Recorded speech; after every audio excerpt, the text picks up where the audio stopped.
into like profile setting, unlock it or whatever. And as soon as I did, and I went back to the rebirth page, like the first 4 pages are all just like Aerith breast like slider, Tifa, like there's one pack that made me laugh super hard because it's just like Tifa breast pack 12 variations, and I'm like, good lord, like 12 different variations of boobs here. All right, like let's go. This is what. And then I also laugh because there's like the ones that aren't explicitly like naughty, but you know they're like like they're fetishy because it's like no Tifa wears no gloves, Aerith and Tifa wear no shoes, and I'm like, I know what you guys are doing. Like I know what you guys are doing. Yeah, like just put on the uh-oh, I went to the wrong window. I'm jumping around. Uh-oh. Never before have we had greater face a complex, rapidly changing world. Think of it a moment. It is a world in which supersonic speeds are commonplace. It is a world that has seen the coming of the atomic bomb. It has seen the rise of the total state, the dictator, and the mass man. It is a world of new sensations, new excitements, new distractions. So much to be learned by so many in so little time. And I suppose you're here with no agenda, as per usual? On the contrary, I'm here for comics.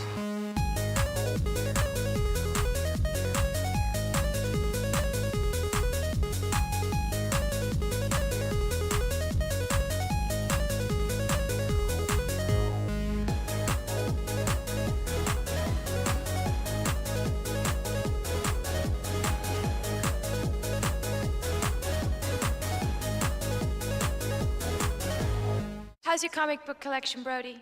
Oh, it's going good.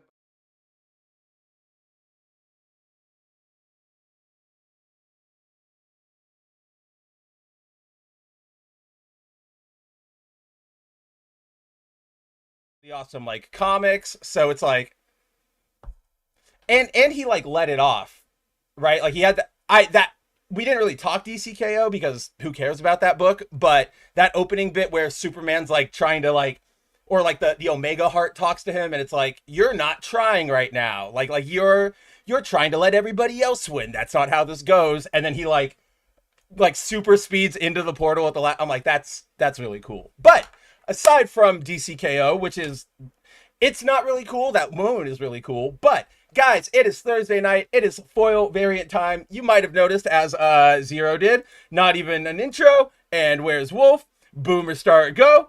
Yep, Punk saw it as well. Yep, I totally boomered it up there, guys. Andrew and I were just talking behind the scenes, and I flipped over to like broadcast us instead of just have us back there behind the scenes, and I don't know what happened with that. So, anyway, we have foil variant. How are you doing, Andrew?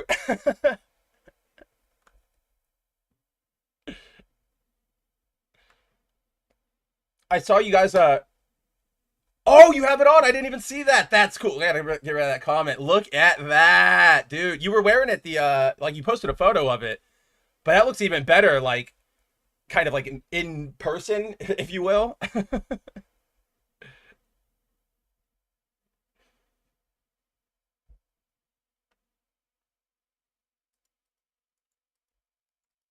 Then that's not a poster. Isn't that just like the concept art for Blue Shift?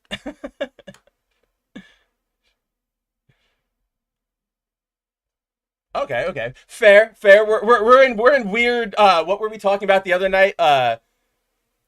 We're in that weird like pin-up one-page splash discussion we had like the other night where it's like technically like we're both right, but no, that like so you guys got separation out. I know you have all the Blue Shift stuff is or the Rippazine 5 stuff is starting to fulfill right now, right? Or it just came in, or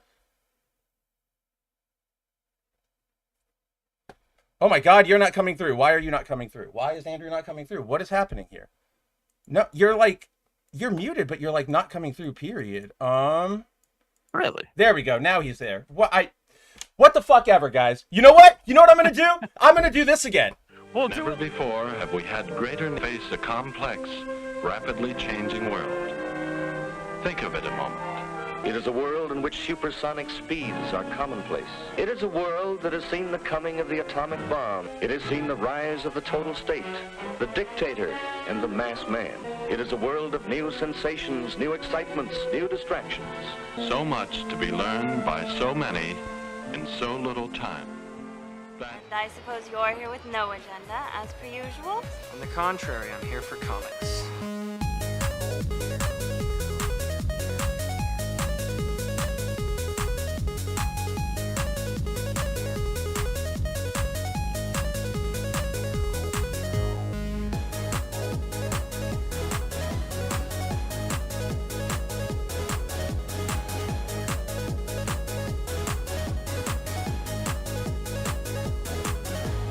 How's your comic book collection, Brody? Oh, it's going good.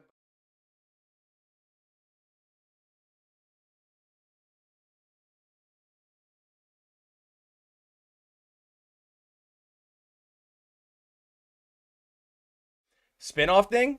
It's the weirdest choice for him. That's super weird. But I'll pull it up in a second as soon as we say, hello, everybody. Welcome to round 2 of tonight's foil variant, because, oh my God, I don't know how badly we screwed that one up on. We've been doing so good. Like, you guys all know that. All of our viewers out there, you know we've been doing better. But once in a while, this happens. But this week was a week. And so what I was talking to Andrew about while we went through the intro again was not that window. Why do you always do this to me, Firefox? Go to, is it this one? Yeah, so Dan Jurgens of Superman fame, because I saw Subhuman here, he said, I bought the entire run of Aquaman Volume 5 with Peter David, Eric Larson, and Dan Jurgens as the writer, and John Byrne's run on Wonder Woman. We'll hit that in a second, but like that's what sparked me. I was like, oh yeah, Dan Jurgens. Mm-hmm. Oh yeah, he's doing a Marvel cover, like randomly out of nowhere, and it's this one. And I don't know, like, he's Mr. Superman, he's Mr. DC, and you throw him on a really random side book to an event and a character that kind of nobody is that jazzed about, and then no fanfare. Like, I would have imagined, like, wouldn't you want to advertise it? You could advertise it so nicely too for Marvel. Right, like, I feel like Superman that would be an easy artist, sell, right? Like Superman artist, and then you can hit all the search engines and all the like grandmas or whatever who go like Marvel Superman, right? They'll be like, oh look, they're not going to care, but they'll get a click on it. You hit your SEO, right? That's exactly what I was thinking. Yes, exact. Oh yeah, you do all the marketing and stuff over there. Yeah, you know exactly what I'm talking about. Yeah, dude.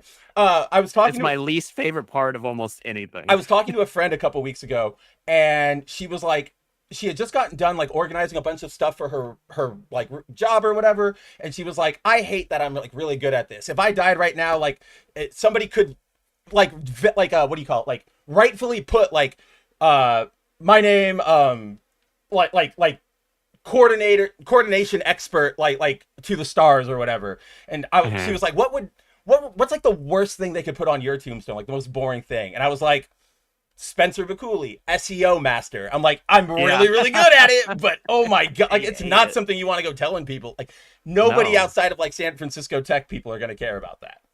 But let's see. Going back here, guys, yes, we are back. It is foil variant time for this week. Surprisingly, it's a sort of a slow week, like just in kind general. 2 light weeks in a row.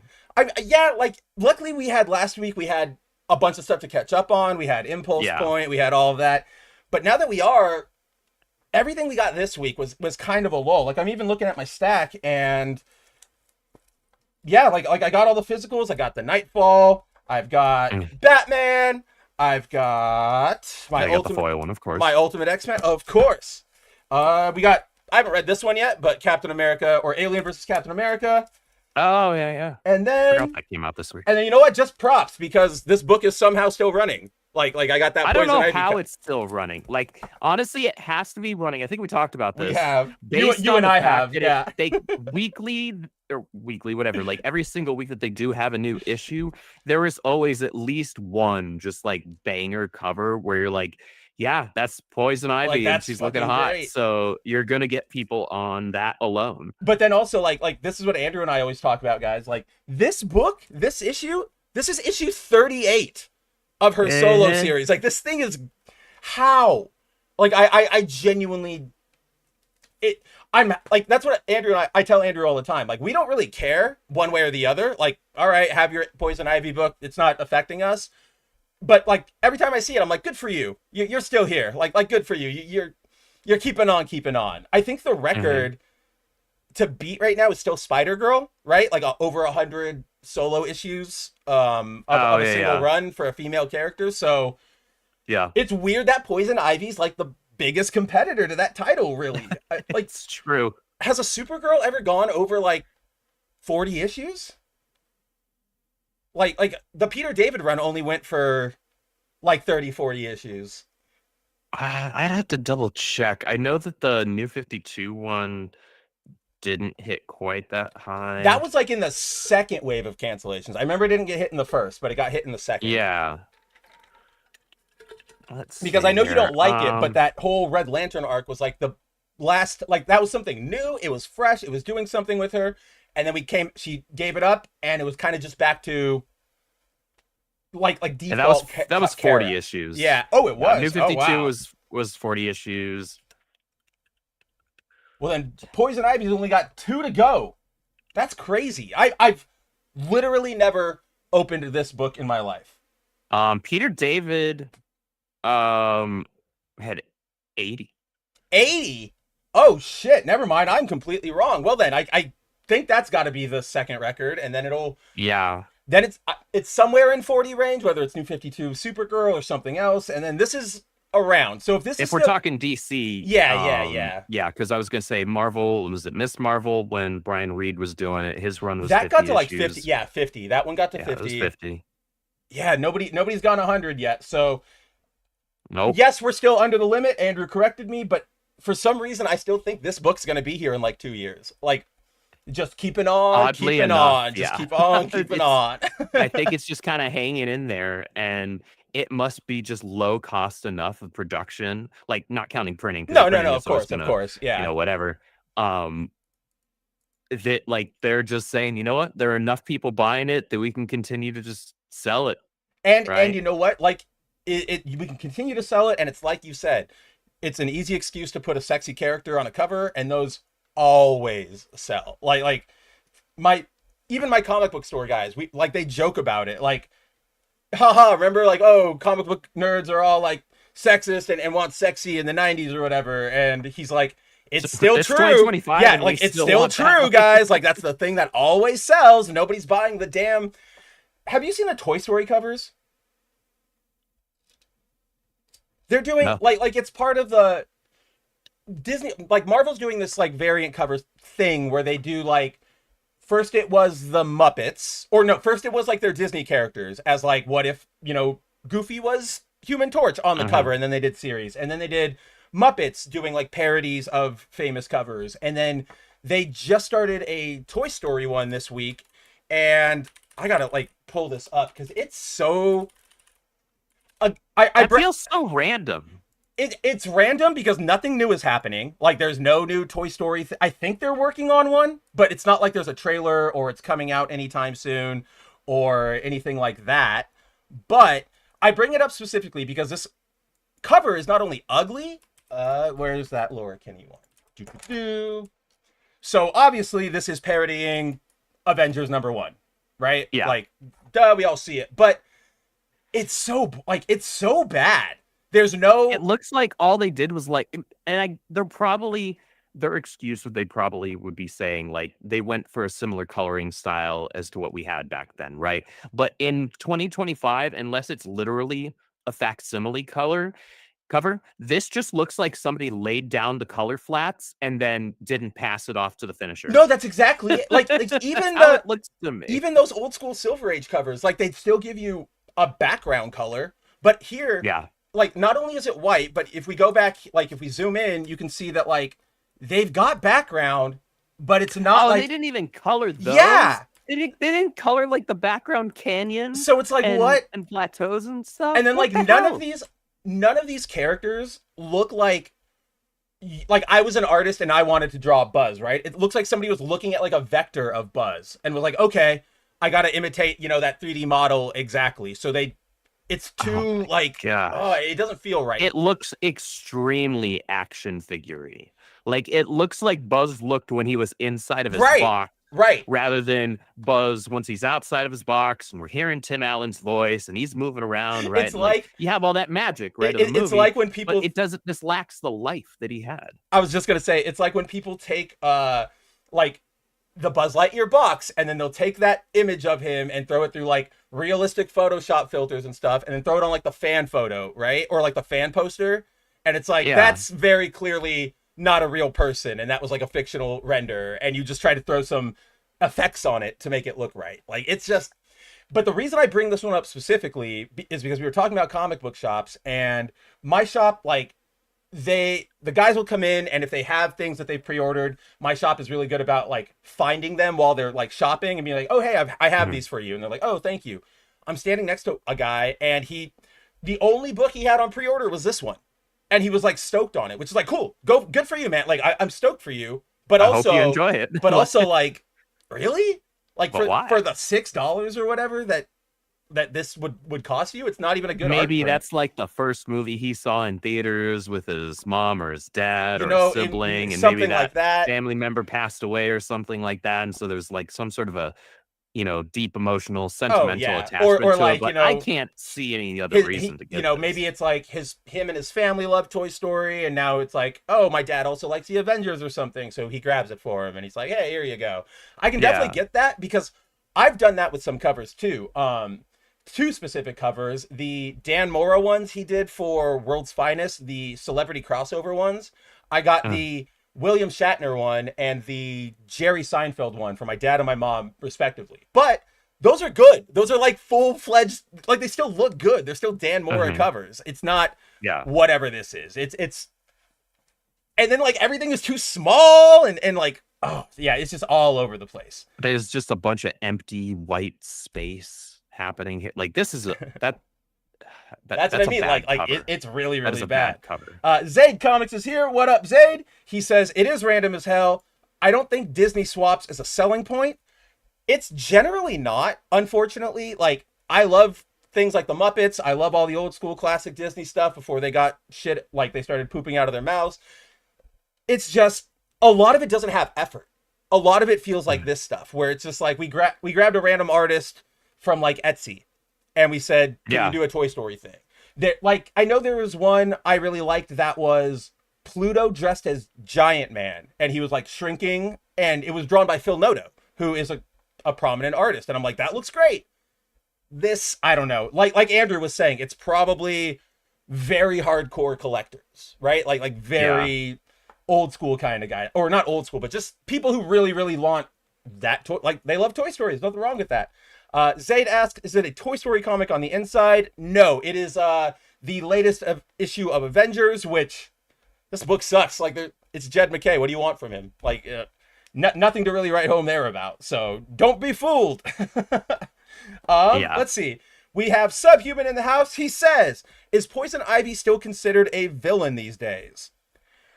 I think she's in that weird spot of I can't like remember the Black last time I Cat. saw her in a Batwoman comic or a Batman comic. This is definitely recency bias, but I know she was a villain in Metal. Remember when like the Batman Who Laughs gives them all the cards like to build like the circles of hell around the mountain, and she has one there, but it's also like she's being brainwashed a little. It really is just like, do they need her to be a villain? She was in that gray area, I know, during Tynion's run. Is that when he was doing like the Belfry or whatever, when he was like assembling all of like Clayface and sorry, not Tynion's run on Detective Comics, the Tynion's run on Batman. So like back in 2020. Yeah, that's a long time ago. So yeah, like several years back now, when he introduced Ghost and that's right, you got Joker War and all of that. Do you like remember? She was in that gray area, and then like she was one of the characters that was killed in Heroes in Crisis, but then there was like a seed of her that grew into a new version of her. That's right. Yeah. Let's put it this way. We haven't seen her kind of referred to as a villain in this new Fraction run that we'll talk about later tonight. So it definitely that would have been the opportunity, like in that first Batman issue, to do the whole thing of like, we're resetting the stage. Here are all of like Batman's rogues galleries, right? Like he hears a radio report and it's like Mad Hatter's going, Poison Ivy's going, da da da da da. They didn't do that. So kudos to, or like credit to Fraction there. Whether he has that up his sleeve later on or not, I don't know. But to Andrew's point, I haven't seen her lately. She's been off for 40 issues in here. I don't care about whatever's going on here. And if she's anywhere else, it's probably Harley. And I don't care about that book or that character really at all. Like just no. Like, so couldn't tell you. Couldn't tell you, Subhuman. Let's see. Before that, we have Mosta's here. He is second after Andrew. What's going on, man? Long time no see. Zero's here. He says, I was playing Shantae Risky Revolution. I love those games, but I hate them at the same time because they're the best example of how not to name things. Because I genuinely could not tell you like what fucking order to play these in.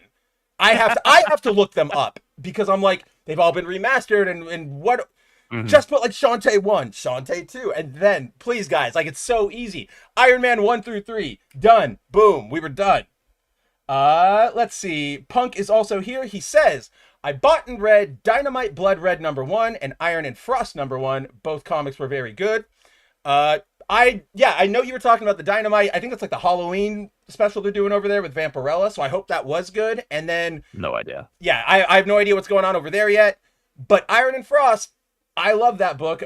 I won't go too much into it because I do want Andrew to eventually read it because it leaps off of the small like mini arc they did back in Invincible Iron Man of Emma and Tony getting married, but it was like a farce. But then they like sort of realized like it's a great exploration of both of their characters, and it's fun, it's great, it's good, Emma. But we won't get into it because I'm going to just someday throw those trades at Andrew. Who else is here? I think that's everybody we caught up on. We have. I can refill my wine when I pull that up. Yeah, go on out of here. Get out of here. Get your wine. Punk says, I've got the Poison Ivy sweater weather cover hanging on my wall. Oh, is that the one from this year? Like the pumpkin spice one they were doing? Which, like, I was so angry about this one, okay? Because it's clearly a play on their sweater weather variants where, like, during the winter, they do, like, sexy bikini covers, and then during the summer, they flip it and do, like, sexy ski chalet covers. And so they did a set this last month, I guess, for October, and they were good pieces, but they were also just like they were just orange themed, if you will. Like they weren't sexy, they weren't like, they were just kind of boring. You know what I'm talking about, right, Andrew? Like there was that Supergirl one where she just had like sat down and put my ear. Oh, you put it. Oh, I thought you had it. I thought you had him in. I was talking about the Supergirl sweater. So first, I was talking about the sweater weather covers that DC does, which are like in the summer they'll do like the sexy ski chalet covers, and then in the winter they'll flip it around and they'll do some like bikini ones, and they play around with that theme and everything. And they're like generally good, but when they did this last round for October, it was them clearly trying to be like, ooh, we're doing another like seasonal like themed pinup thing, but then all of the pieces were just very, very like bland. And I like, let me pull them up. What are they called? What are they called, guys? Pumpkin spice variants, I think. They were. Man, that is basic white girl. Is that, man? It what is the hell, DC? Right? And so they were advertising it as like, we're doing a pumpkin spicy variants, and I'm like, okay, cool. Like oh, pumpkin spicy. Yeah. Well, yeah, trying to be cute. Exactly. But I was like, you know what? If we're gonna get some like lyrics covers of, you know, whomever, I'm in for it. Like let's do it. Yeah, sure. This is what we ended up getting. Let's see. Throw that there. So, did we jump to the right one? Right. So we got 9 total covers. And this is where your John Boy comes from, actually. Like that. Oh, yeah. Yeah, that's part of it. Even though, like, what the fuck is sweater? Like, it's just leaves. Just them they're just in their regular outfits, too. And then they have coffee. Like there's literally nothing sweatery about it. But, you know, you have the like slightly like female gaze ones up there with like shirtless Superman, Dick, Batman being like athletic. But even those aren't like they're not particularly like sexy. They're kind of almost what you would get on a regular comic book cover. And then we go to, like we said, John Boy isn't really doing much.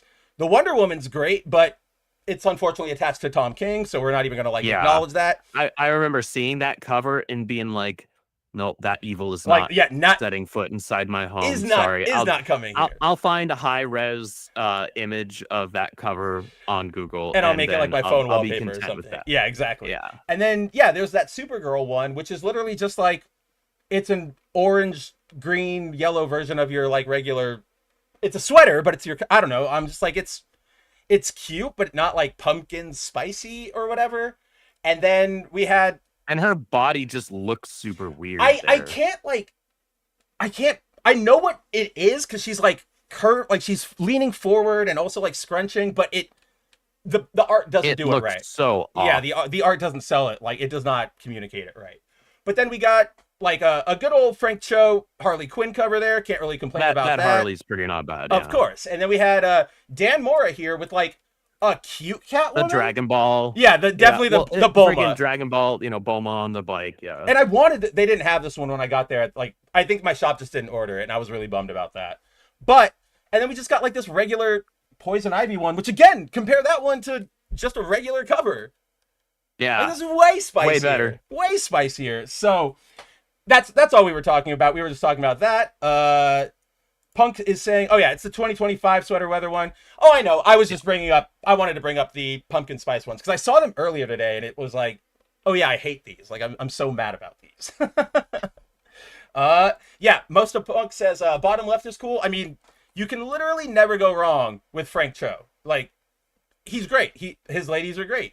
Even I've picked up like books for his covers that I don't even care about. Like I bought something recently that was really stupid. I'm sure I told you, but it's not off the top of my head anymore. So we'll just keep babbling. We'll move past that. Andrew, do you want to talk some comic books? Let's talk some comic books. All right, my friend. Where do you want to start tonight? We've got 2 DC, 1 Marvel. It could go either way. Let's knock Amazing Spider-Man out of there. All right, let's head on over there. Because you and I were both like equally annoyed with the same thing in this book. Yeah, right. The art was a lot of fun, but I mean it's Pepe, so I don't really know but what you want. But it's not. This wasn't Pepe. Was it not Pepe? And that's something I thought like the first half of it was Pepe. That's what I want. Crazy. It's an artist who was really good at like coming up close to Pepe's style. Holy crap! I could have. There's one page like in the last third of the book where I was like, oh, did we swap artists here at this page? And then like.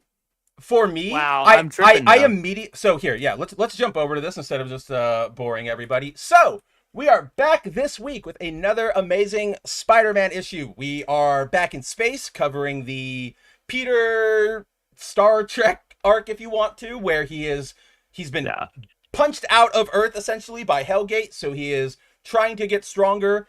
In service of that, he got abducted by a space scientist. Thought the guy was helping him. Turned out he wasn't. He was experimenting on a bunch of like alien creatures, everything he came across. Pete frees them. Yeah. Now they're like running and working together as sort of like a makeshift Guardians of the Galaxy. Not an official team, but they're kind of just traveling together now.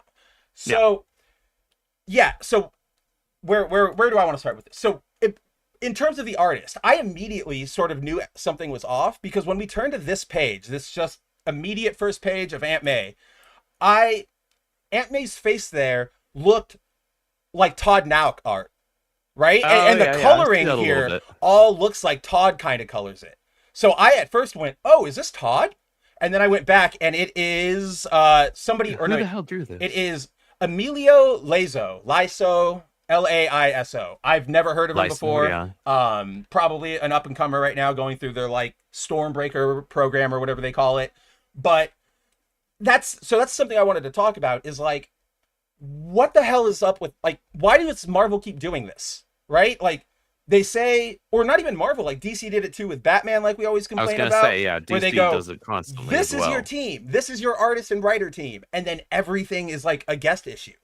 Like they knew they were doing this, right? Like why does this happen? What do you think is happening? I have no idea. Some of these artists might be doing additional gigs on the side. Maybe they're doing some indie work. I'm not entirely sure because I mean, I don't think any of these guys have exclusivity deals. That's not something that is common anymore. Certain artists will get it, but it's not as common as it used to be.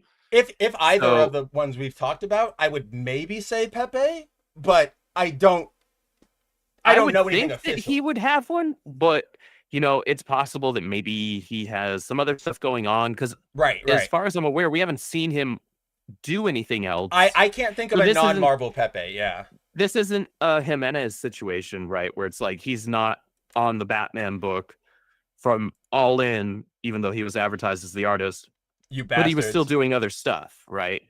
So I'm not sure what's going on with this, but yeah, you know what? You're right. Because what threw me off, though, I guess I Yeah. got past these first couple of pages so quickly. Because then once you get to where it's like him in the suit, he draws him. Both He in does. just Yeah. general visuals and his movements very similarly. It's very similarly, but there's a slight difference to it, and I only noticed it right now when you were talking about it. But you see the monster like slugging his arms.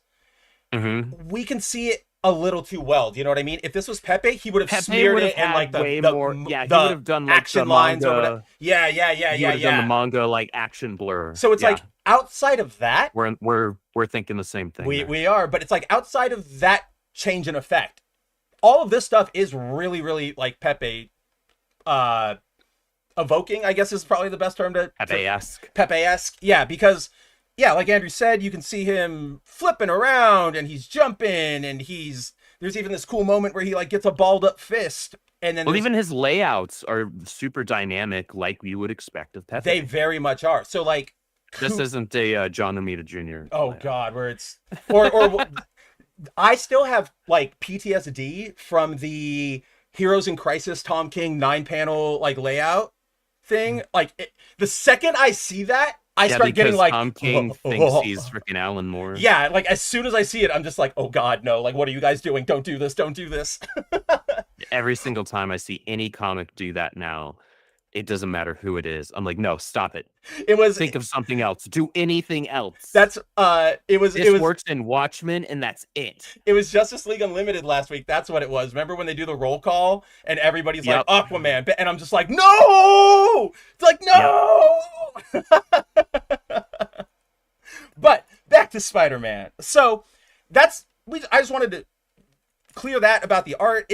I'm just getting really sort of annoyed, especially with Spider-Man, because you guys said we're divided. We're getting two artists on this specifically to do this storyline. We're splitting up the work. And now both of them have had various fill-in artists so far. I mean, they've even gotten to the point. Remember that one issue with Mary Jane? Like, there's that one page of Todd Nauk, Mary Jane.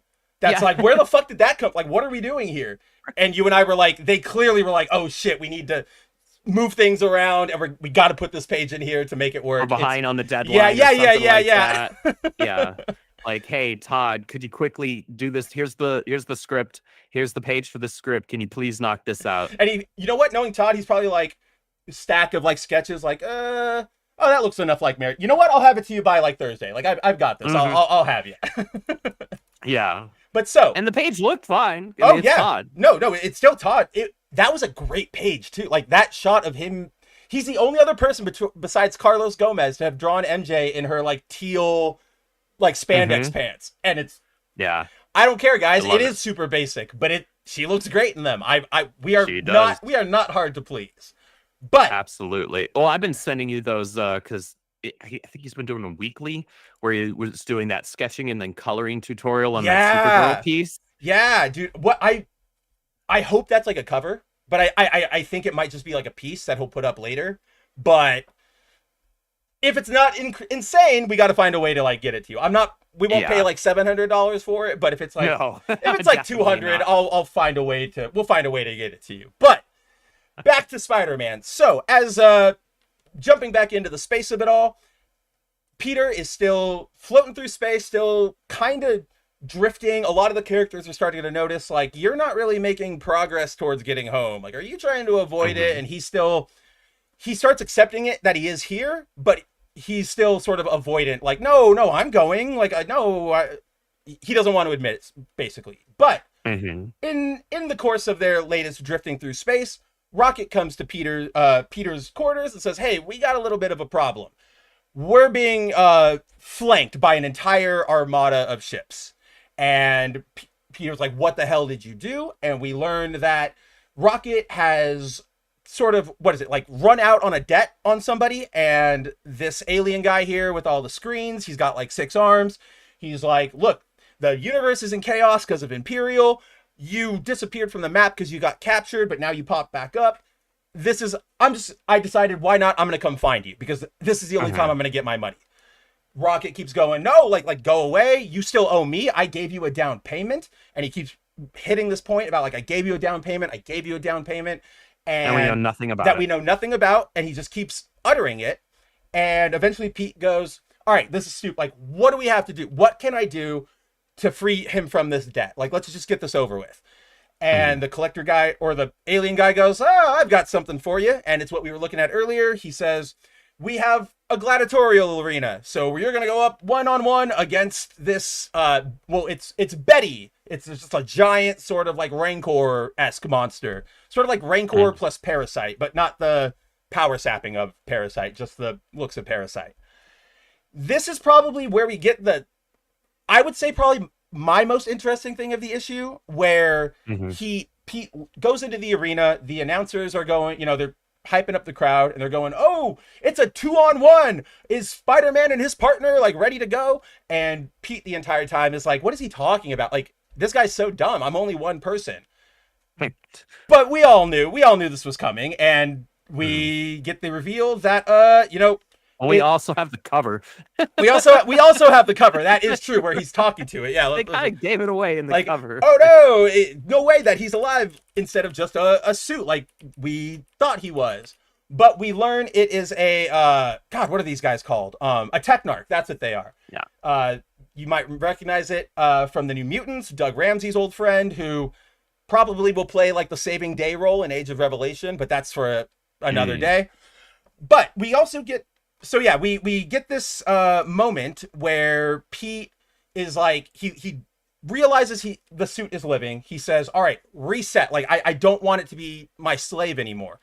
And this kind of bums me out because we get this slightly cool moment where the Technarch is unbonding them, but he has to like sort out their memories and like put it back in the right spots. He's recompiling the memories and making sure they go back into the right person. Yeah, right? And so like we see very basic Pete stuff, right? Like Spider Bite, Aunt May getting punched out by Hellgate, and then we don't get any new information. No, absolutely not. Stuff from the 60s, and then we get like stuff from like yesterday. Yeah, like we skipped the entire symbiote saga, which could have maybe informed you there. Warlock, Fake Lock, I don't know. Oh, Glitch, that's his name. That's what it is.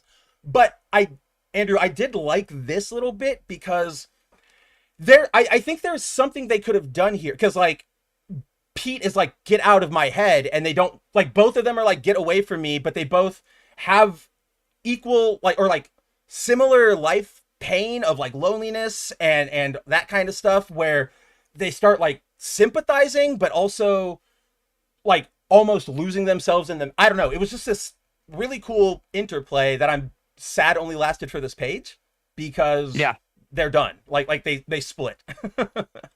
But yes, with that split, with that interesting little bit, we get them going, oh, we're actually split up now. I'm a Technarch. They continue the fight, and he gives Peter this sort of like mini version. So many characters have done this before, Andrew, and I'm so mad that I'm blanking on it. But we all know what this is, where it's like, I have the power. I'm going to share a little bit of it with you. Oh, Shazam. There we go. Yeah. Like Shazam with like Captain Marvel Jr. and Mary Marvel and stuff. It's like that. Yeah, with the Shazam family. Yeah. There Well, we it's go. also like it, but it's still it's a shell by comparison. So I think it's even more closely related to honestly just Peter putting on the black suit without being the symbiote. Which is that kind of bums me out because yes, you called it out perfectly with that first issue, but yeah, it is just a symbiote 2.0, but it was kind of like a techie looking one. Yeah, that's what I was gonna say. Like they at least did something different with it. It wasn't just like here's Riot and Phage and whatever, and it's just purple Venom. Like it wasn't that. So I am kind of bummed that this. I really wanted it to be like, oh, I'm Glitch, I am alive, but I'll stay on you. Like I'll still work with you. And yeah, I don't know. I don't know. It's a weird choice. Maybe they'll still end up going that route, at least for a time. I doubt that's something that would stick past Peter's space adventures. You are right. Okay, yes, you are right. You made me like think of this though, because they put so much emphasis right now on not only the suit coming in, right, but also now Glitch. Like I'm my own person. Like they're getting really hard onto that angle because remember, even Warlock wasn't that independent from Doug whenever he like unbonded from him. So they're really emphasizing that. I'm wondering if this is going to be something where like they get back to Earth. He thinks that he's like all disengaged with the suit. He runs a trace like it's all blah, blah, blah, blah, blah. He goes to fight Hellgate. He's getting his ass kicked. And out of nowhere, like I'm raining down my fist and boom, like the suit, like Glitch pops out of him. And it's like, I don't know, I bonded with some level of you. And that's the lesson, Pete. You don't have to be that's the strength that you needed to go find wasn't about like physical strength. It was about letting people in or something. It was family. Which I'm not against, but I'm like, oh my God, this is such a convoluted way to do this. Like, and also the wrong person. Like Pete loves his friends. He's the most like, I'll do anything for you guys. I don't know. It's crazy. Yeah. So, but aside from that, yeah, we just get the whole fight runs out. We get the Glitch takes over Betty and, you know, sort of like communicates with her in her mind, gets her to revolt. Cute little, very Silver Agey ending. Like this kind of almost feels like it's out of a Superman comic book. About it. Yeah, oh no, not mad about it at all. All the stuff that we're covering so far was the stuff that I actually enjoyed. Oh yeah. We'll be getting to the big criticism as soon as we just close out the summary, because at the end of this we get Pete going, all right, I'm not going to wear him anymore. I'm going to be making web shooters. I'm going to be making my own suit. And we learn that Rocket, his whole down payment that he kept, or you know what, we'll get to Rocket in a second. I'm going to hold on Rocket. But essentially, we end this issue with the like warrior chick basically like, I like this trope. It's very much a trope, but she's like, I don't understand your culture, but there's something about it I find like honorable and good, right? So she's like, why did you give up the suit? Like, why did you set him free? And he's like, because it's the right thing to do. And she kisses him, and there's an attraction there. And I'm not against it. Like, sure, it's not MJ, but whatever. Pete deserves a little win every now and then. He's off in space. You know, this is I'd take her over Shay. I literally forgot Shay even existed. Case in point. Yeah. like I wasn't just saying MJ because I like MJ the most. I was like, holy shit, Shay's not a thing. And then of course, over Shay, take her over Charlie. Charlie. Nora was pretty bad. Oh yeah. And it sucked because I liked Nora initially, but then they just girl bossed the hell out of her, and I was like, I'm done here. Like this is a terrible character. But then we end with a tease of some new enemy coming onto the ship, or maybe it's somebody who's already been on somebody is catching Pete having Nookie, and we'll see how that plays out in the future. But now to address the raccoon in the room, because you guys know we've been going through this Hellgate half Peter or half space half Earth Peter arc. We've been surprised, and we've been like, dang, we're actually liking this. Like, we like how Norman is acting as trying to be a hero. We like Ben being sort of evil because they kind of made him not evil anymore. We like Pete is out. You and I have said this, even though he's not on Earth, Pete in space has felt the most like friendly neighborhood Spider-Man that he has Somehow. years, right? Like, it's crazy. So we've generally liked this run. I told Andrew today, I'm like, and you guys might have seen in the title to the stream, I think this book I think this concept is starting to run out of steam, right? Because Rocket, so the trash panda, the Rocket in the room is throughout this entire issue, Rocket Raccoon. So his whole thing is, hey Peter, these guys are trying to come collect their debt. I need help. All the whole time that Peter is trying to help him, he's going, I already gave him a down payment. I don't need to like do any of this. I don't need to work with them. And Peter's like, shut the hell up. Like, let me like do this. And let me try and help you. Right. And they do.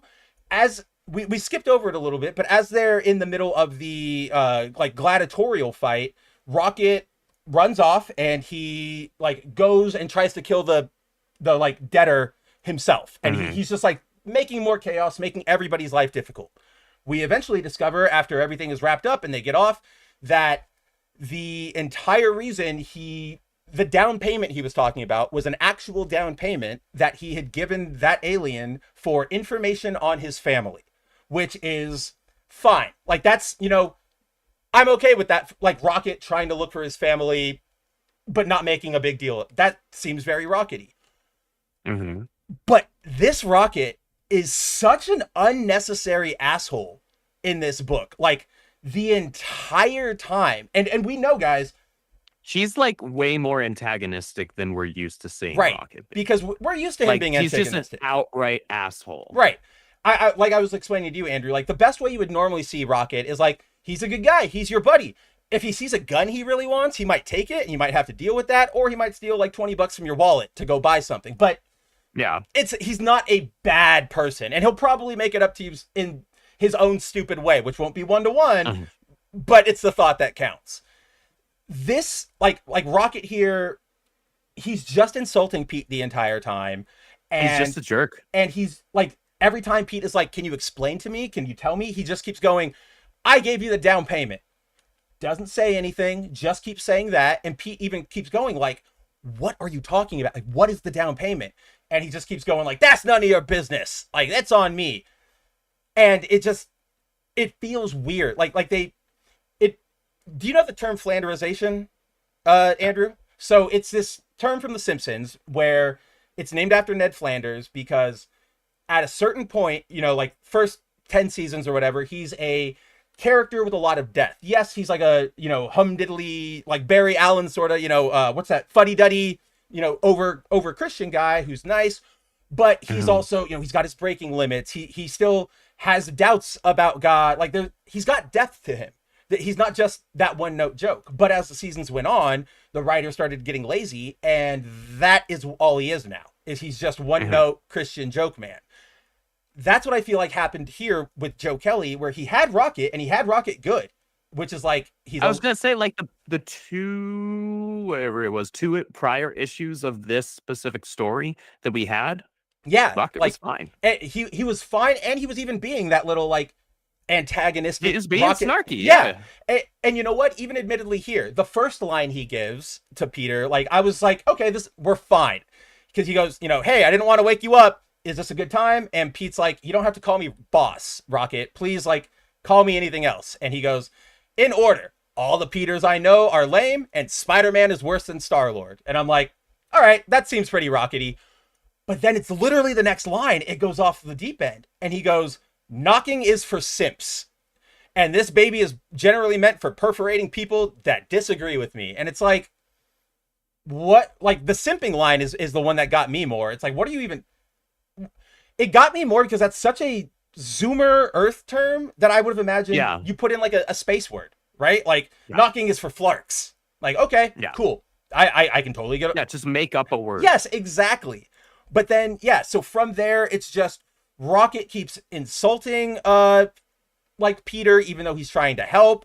And it's not just like this panel 5 down here. Not in the way that that we see him insult, say, Peter Quill.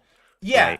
Right? Where he's like, he's being jovial isn't the word, but he's poking him, he's prodding him. Yeah, it's like he's palling playful. around with him. He's a bit of a dick, but it's not like there's a difference between being kind of a dick, but not being an absolute asshole. Exactly. Right? Exactly. Like, the level, I think I said this earlier in DMs, like MCU Rocket was like just the right amount of prick. Right? Just where it the was right like, amount. yeah, he's not the nicest guy, but he's not quite at that point where it's like, dude, I just kind of want to punt you out the airlock and be done with this. Right. Like if you invite him to a party, he's not the guy where everybody's like, dude, you're still hanging out with him? Like, what the hell? They're like, he can get a little much, but if we talk to him in that moment, he'll stop. Like if it's really that bad, he's rough. He's rough. But this interaction right here is sort of to me, the best example of what we're talking about, because so Rocket is yelling at the guy going like, I gave you the down payment. And Pete just goes, he steps in and he goes like, can we skip ahead? Like, I assume there's some way that Rocket can even up, and he starts negotiating. And so Rocket replies, butt out, Humie. I do my own negotiating, which is like, okay, there's a different, like, what am I trying to say here? Yes, those are literal words he would say, and in that order in this kind of situation, but it wouldn't be this. So like in this situation, he's literally telling Pete like, F off, like go away, like get out of my face. I'm doing this. If it were Quill or something, he'd be like, butt out. And then Quill would just be like, he would like ignore him and just keep doing it, or like tell him to stop. And Rocket would at worst go like, all right, we're going to leave it to 2 humans. Like, all right, cool. Like he wouldn't be so it's so odd. I don't even know like the right word. He's just being excessively antagonistic for no reason whatsoever. For like, yeah. And then like the alien guy goes like, he calls him Spider-Man, and Pete goes like, well, how do you know my name? And then Rocket's just like, cause you're an A-class turd burglar. And it's just like, dude, shut up. Like now you're going from like snarky cowboy to just like temper tantrum child. And I like it threw both of us off. I know that. And it's just like, I worry now because Kelly had it. And if he's going this route after what, like an issue and a half of Rocket being around, I don't. He was only in for like a page. Yeah, in that first one when he's like walking out of the cages, and then that next issue he was great, and now it's kind of what we talk about all the time. Not everybody knows how to write every character, and it might be a case of Kelly. You know what it might be? Kelly might not know the character that well, so he's going off of the MCU version, and then kind of rolling with like, what does that mean? But if you don't understand what Rocket is, you'll just see that as like, oh, he's a dick. And and that's when you're like, oh, well, he's already a dick, so I can crank it up a little bit. It's he can do every dickish you're thing. losing, right? You're losing that pocket where he operates and is still within character properly. Where like you still see he's got a heart where people want to work with him. Where yes, he's saying no, but that's because he's stubborn, and like, okay, I'm gonna do this, and you're gonna be thankful, but you won't say it. I know that. So, yeah, like that's basically like the biggest complaint, but I feel like that's a pretty significant one, because I don't know how much longer we're supposed to be here. Yeah, I don't either. Well, it took me out of the story for this particular issue. I was enjoying the art. I was enjoying the action panels. They were beautiful. They were absolutely fantastic. The stuff where we were introduced to Glitch, and we get a little bit of his backstory, that was interesting, and so that kind of like pulled me back in. But man, like Rocket took me out of this issue so quickly. It's because like I'm just like, wow, like you're being a freaking prick. Like this isn't enjoyable. No, like I got taken out of that, like not just because you probably like got one more page, but for me it was literally that simp joke, because I'm like, what the hell is that's not Rocket, and also just mean. Like what does it even mean? That opening doors or like knocking on doors is for simps? Like what? Yeah, what does that even mean? What? Okay, EBS, like you learned one buzzword, you're gonna repeat it for the next 5 streams. We got it. But let's see. I guess I'm not out because I'm still interested in the Earth stuff, surprisingly, and there's still stuff that I'm not out on Joe. Right? Like I'm like, this was a big misstep. I'm cautious but we're still here. I don't know. Hopefully he turns it back around the next issue. But also because it's Spider-Man. Which the one prior to this one was like really solid. That one was great. And that was like really fun. Both of us were shocked. We were like, how did we enjoy this as much as we did? An issue about Norman Osborn, like they're trying to sell us Norman Osborn as a hero, and we're like, yeah, we're actually buying it this time. Like Gold Goblin was nothing, but I think this works. I will also say, Andrew, I just wanted to highlight it. I actually surprisingly liked this T-pose joke. Like that was kind of funny. I was so as soon as he said T-pose, my initial reaction was like, ugh. But then I was like, huh, it all works. Because he's, for those who haven't read it, this is when Pete is saying like full system reboot. So it just like locks up and even the scientist, he's like, what? He asked for like a factory reset. And I'm like, yeah, this is Spider-Man. Like, okay, like Joe, you got it. Just there was enough camp there that I was. Yeah. So we'll see where that goes with Pete, with whatever, throw a dartboard or like throw a dart on a spinning wheel artist that they choose for next issue. But yeah, that's Amazing Spider-Man. I don't think there's much more to write home about. We're not done. It was just a really weird issue.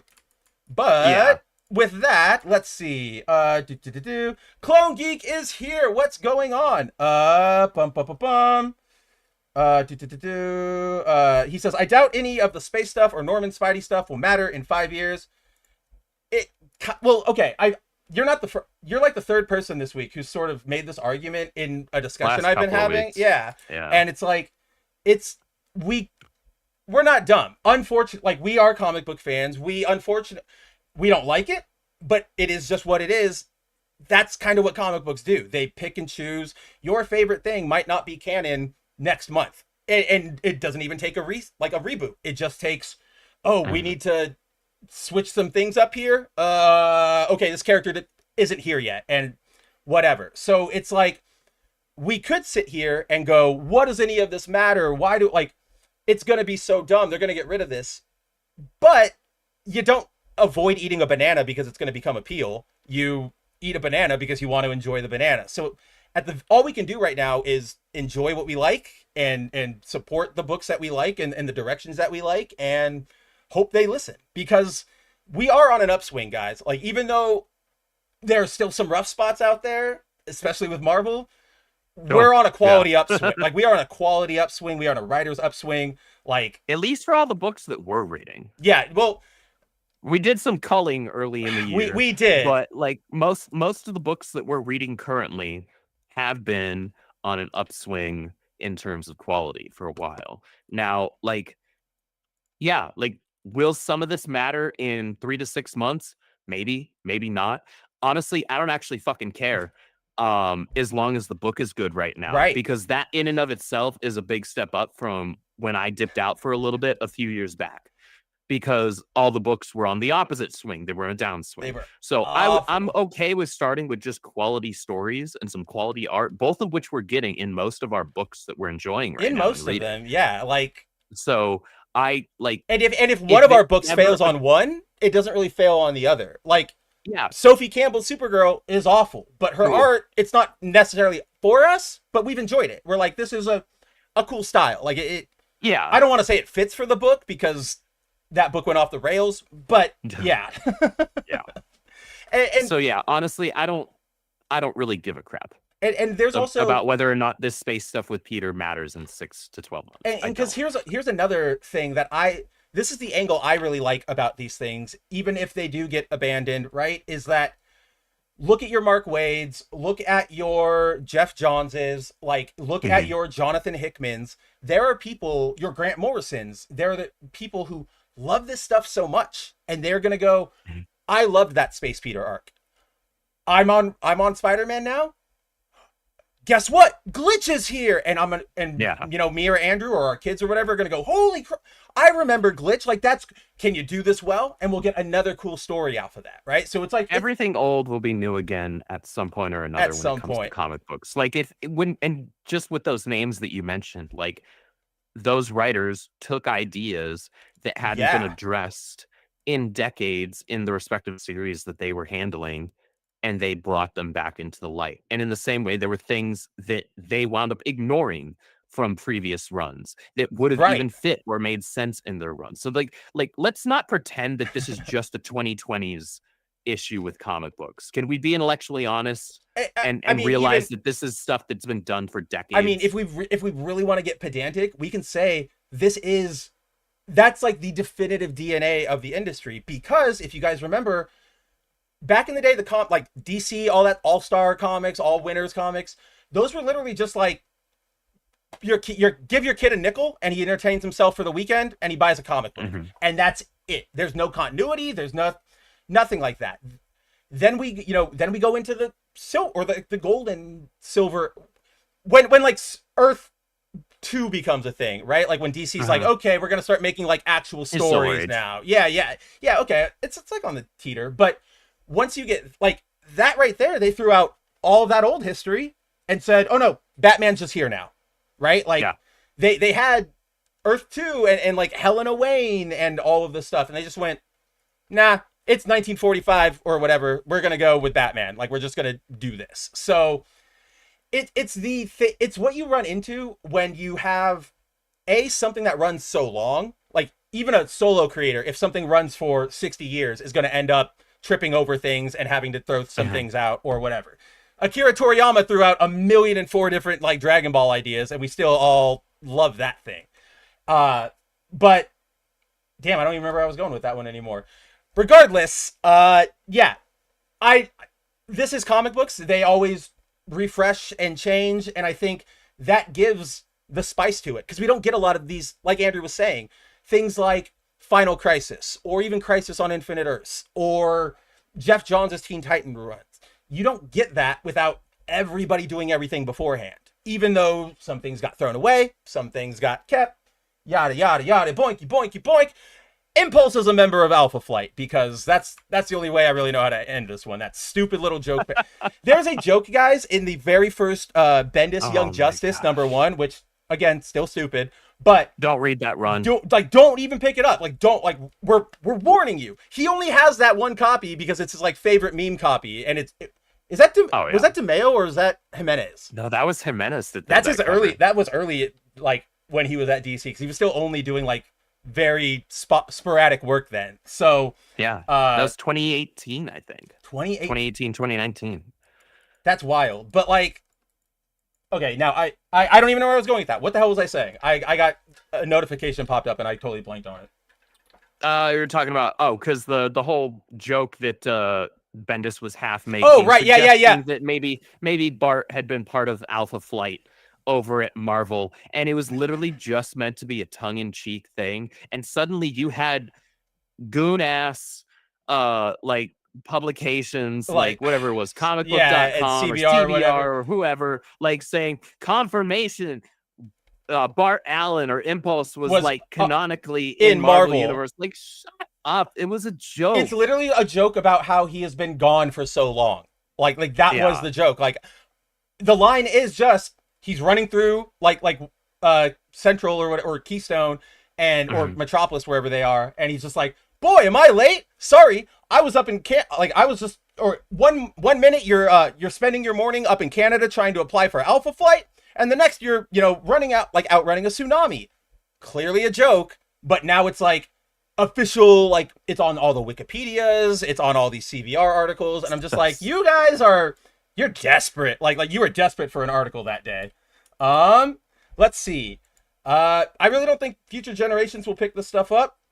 I mean, current generations are barely buying comic books. And also, not an argument. I speak from experience, because like they remember the 90s. They went, oh, the kids aren't into comics. We got to like foil covers and chrome this and whatever. And everybody's like buff.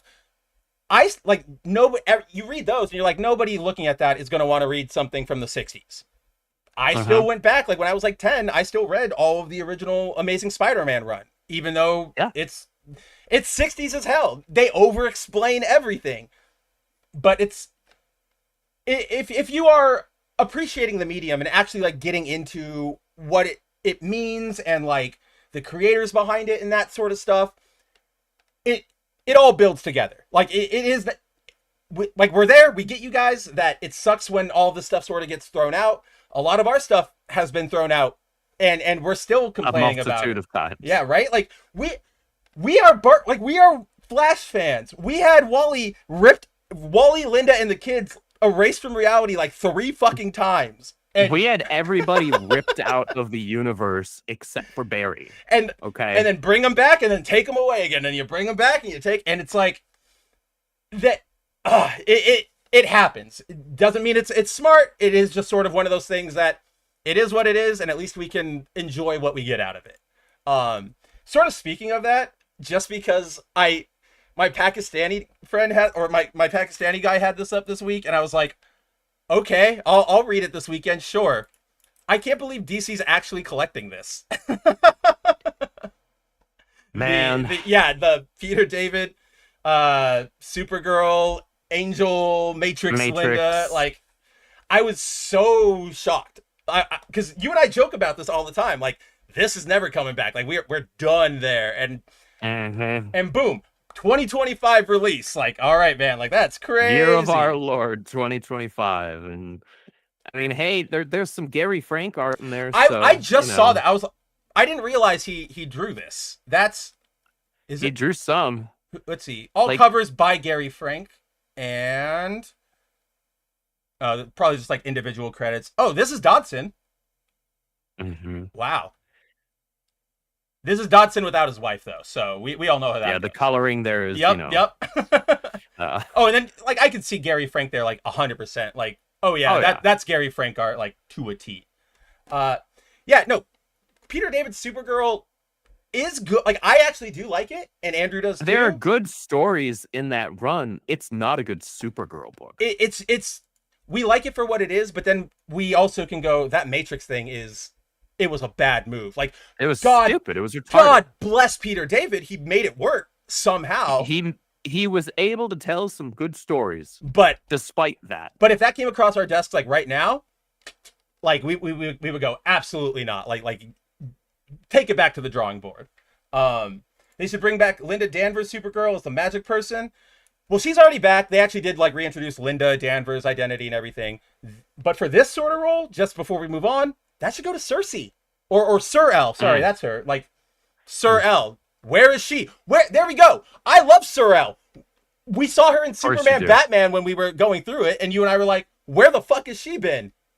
I don't think anybody remembers that she exists. Like, nobody remembers Sir L. Nobody knows that she exists. But with that note, I think that's a good jump over. Do we May as well jump over to DC? We'll jump over to DC, but do you want to jump over to Batman DC, or do you want to go let's do Batman and then wrap with Knightfight. Knightfight is the title card. Absolutely. Oh, I like what you did there. So issue number 3 of Matt Fraction and Jorge Jimenez's new, I don't want to say Batman reboot, Batman refresh. It's a refresh. I think that's the better term for it. They're not throwing anything out. I also really like this cover. You know what? I didn't at first. I was like, why does the coloring look so flat? Why does it look so weird? But then, like, I picked up the foil one, and I was like, I see it now. Like in person, this thing is nuts. It's Jorge to a T. And of course, it's Riddler. He's our favorite. So I was gonna go in for it. But after last issue, if you guys remember, we had Batman and Robin. Well, Robin was responding to a crime scene. He got injured. He got shot by the cops. They arrested him. They tried to take him into jail. Chaos ensues. We had that whole really good discussion, or not our discussion. Maybe it was. That's up to you guys to determine. But the whole discussion in the book about, like, what is a good cop? What is, a good cop can still, like the good cop shot the bad cop, but he still wasn't telling, everybody all the information. He was still protecting him. Yeah. Right?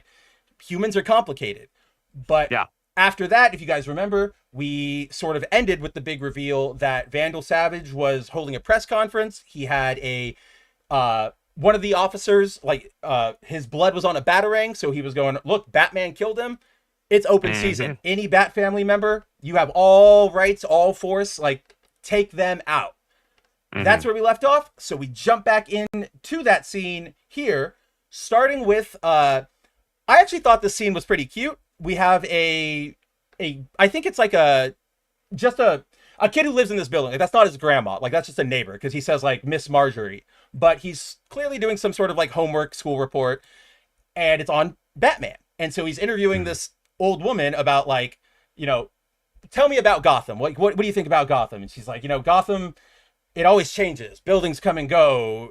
You know, war, yeah, always changing. War never changes. And then, yeah. You have the exact opposite. But then she's like, yeah, like everything changes. We're all on our own now. But what doesn't change is him. And I saw some discourse about this earlier, and I don't know if you did, but it was really stupid because in this stupid discourse. I know. I'm surprised. But so Never. In this little scene, the old lady, she goes, you know, except for you know who. And she like, you know, makes a little bat symbol and says, never say his name out loud unless you need him. Right? Like, it's a weird superstition because Batman thought Voldemort. But we can easily imagine people of Gotham believing that. Again, urban legend. If you guys remember, there's an awesome... It's the whole urban legend bit of that, I think, that Fraction was leaning into. Exactly. And I kind of dig that. Because you got to believe, because Gotham, like any massive city, is made up of different pockets, different boroughs. And so different people groups that are within those different pockets are going to treat different things differently. Right? They're going to...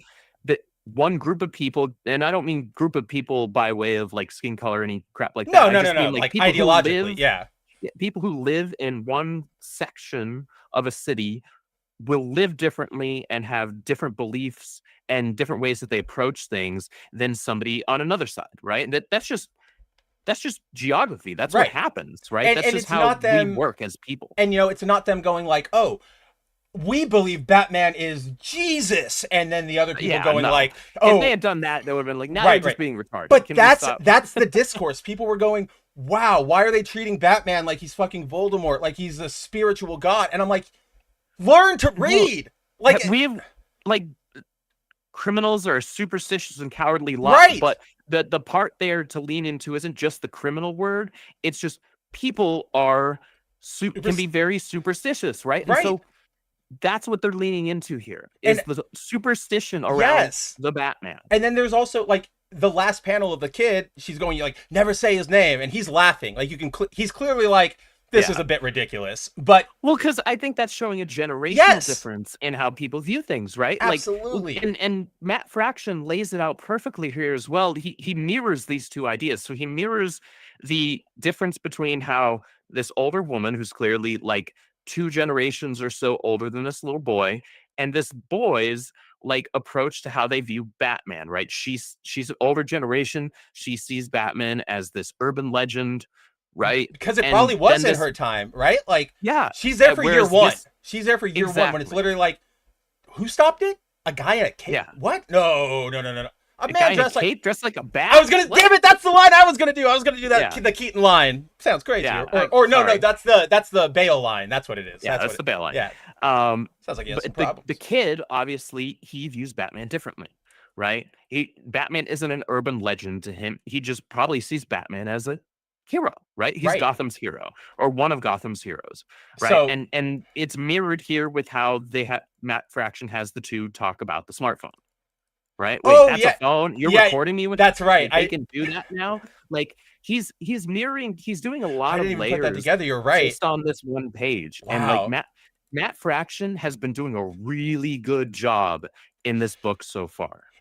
And just an asterisk to that, like, guys, they said like Fraction is apparently doing something with this book, and none of us know. Like, it's all laid out here in these issues, but nobody's picked up on it yet, according to like some DC like people. And I'm like, what could it be? Because this is, even me and Andrew are like, I don't see anything bigger than just there's a couple like connective tissues, but not like a plot. Like, it's not like Hush or something. So very interesting. I'm really excited to see what happens there. But off of this little cool flavor of Gotham moment, they hear the shooting and the conflict from last issue. The kid goes outside and he is still recording. He sees Batman and Robin, you know, limber off into the car before Robin freaks out and Batman tells him he has the coolest car ever. He also catches, just because he's not like I love this because he's not like anti-police activist. It's not like, oh, there's police action, we have to record him. Like, it's just a kid who's curious. Like, something happened outside of his window. He saw Batman and Robin. This is crazy. Record away. In service of that, he catches Vandal Savage putting the Batarang, like, planting evidence. Yeah, which is like that's fucking major. Even if our world doesn't, care about that anymore, we should. So we tune back into Vandal Savage, who's meeting with the good cop from last issue and sort of threatening him to say, you need to say Batman and Robin were there. Like, and he's like, he's doing again, complicated cop. I didn't see anything. I didn't see them there. Even though they shot or like they beat up his partner and his partner got injured, he's still holding the line for Batman. We then get a really dumb little interaction here because we have Bernard show up again, who is Tim Drake's boyfriend. Who everybody forgets exists for good reason. I didn't even know they were together still. I legitimately, the last I had heard, there was like a what is that, Secret Six? Not Connor. Oh gosh. Tim is over there, or like doing something with them, and Bernard's involved over there, and they got in a fight, and they like broke up or something, and I guess they're back together again here. I have no idea. I don't even actually know. Like, it could be he's just visiting him as somebody who cares about him, or as like a boyfriend. I don't know. That's not the big issue I had with this scene. My issue with this scene is that it's kind of like the Iris Mr. Terrific thing you and I talk about, right? Mm-hmm. Bernard, Bruce shows up with flowers. He's here to visit Tim. Bernard is like, he stops him from coming in. And he's like, let's talk outside. He's being kind of dickish. Yeah, and he's like, hey, every time like Tim goes out with you, he always gets hurt no matter what you bros are doing. And he's like really getting on his case and like talking down to Bruce, which is like, okay, teenagers can do that, but I would have also expected Bruce to be like, stop, like, that's not what this, even Bat Dad Bruce would have been like, chill, like, listen to me, Bernard, that's not what's happening, right? Like, yeah, so there's a couple of things going on here, one of which I don't have an issue with, the other which I do. Yeah. The one that I don't have an issue with is that, so I'm one of the people that I was not a fan of the retcon that they did with Tim. I think it was stupid. In my head canon, Tim is still with Stephanie. Still with her. They are perfect. And there is nothing else to be said or about at the very least, it's my like Elseworlds end of Batman story, right? I knew you were gonna bring that up. I knew you were gonna bring that up. But so cards as they're dealt, okay. If I'm supposed to believe that this is the thing, okay. If I care about a person, I'm going to be concerned for the person. I'm going to be concerned for what happens to them when they're around other people, right? That aren't me. So the way that I try to look at this is like, okay, so he's probably insinuating here one of two things. Yeah. Either Bruce is reckless when he's hanging out with Tim, or two, he's insinuating that Bruce is actually physically abusing Tim. Like, that's, I think, what's being insinuated here is one of those things. And so that in and of itself, okay, that I can be down with. I can understand that. And that could have some interesting meat of Bruce thinking like, okay, well, wow, I didn't even consider that. Like, what is, I have to be better about like our cover story, if you will, or, and like how I have to care about the Robins or whatever, and yada, yada, yada. Yeah.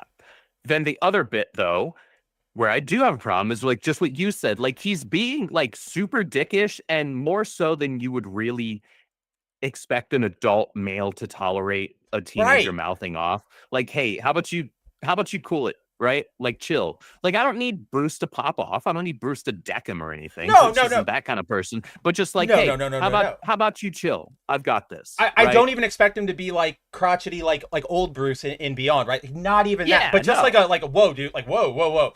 Just I get it. How about you slow down? Yeah, I get it, but shit, like, let's talk for a second. Like, whoa. Like, I understand where you're coming from, but this isn't the right way to go about it. But then, he like just... And then we move on. And that's what I was going to say. Like, we just move on.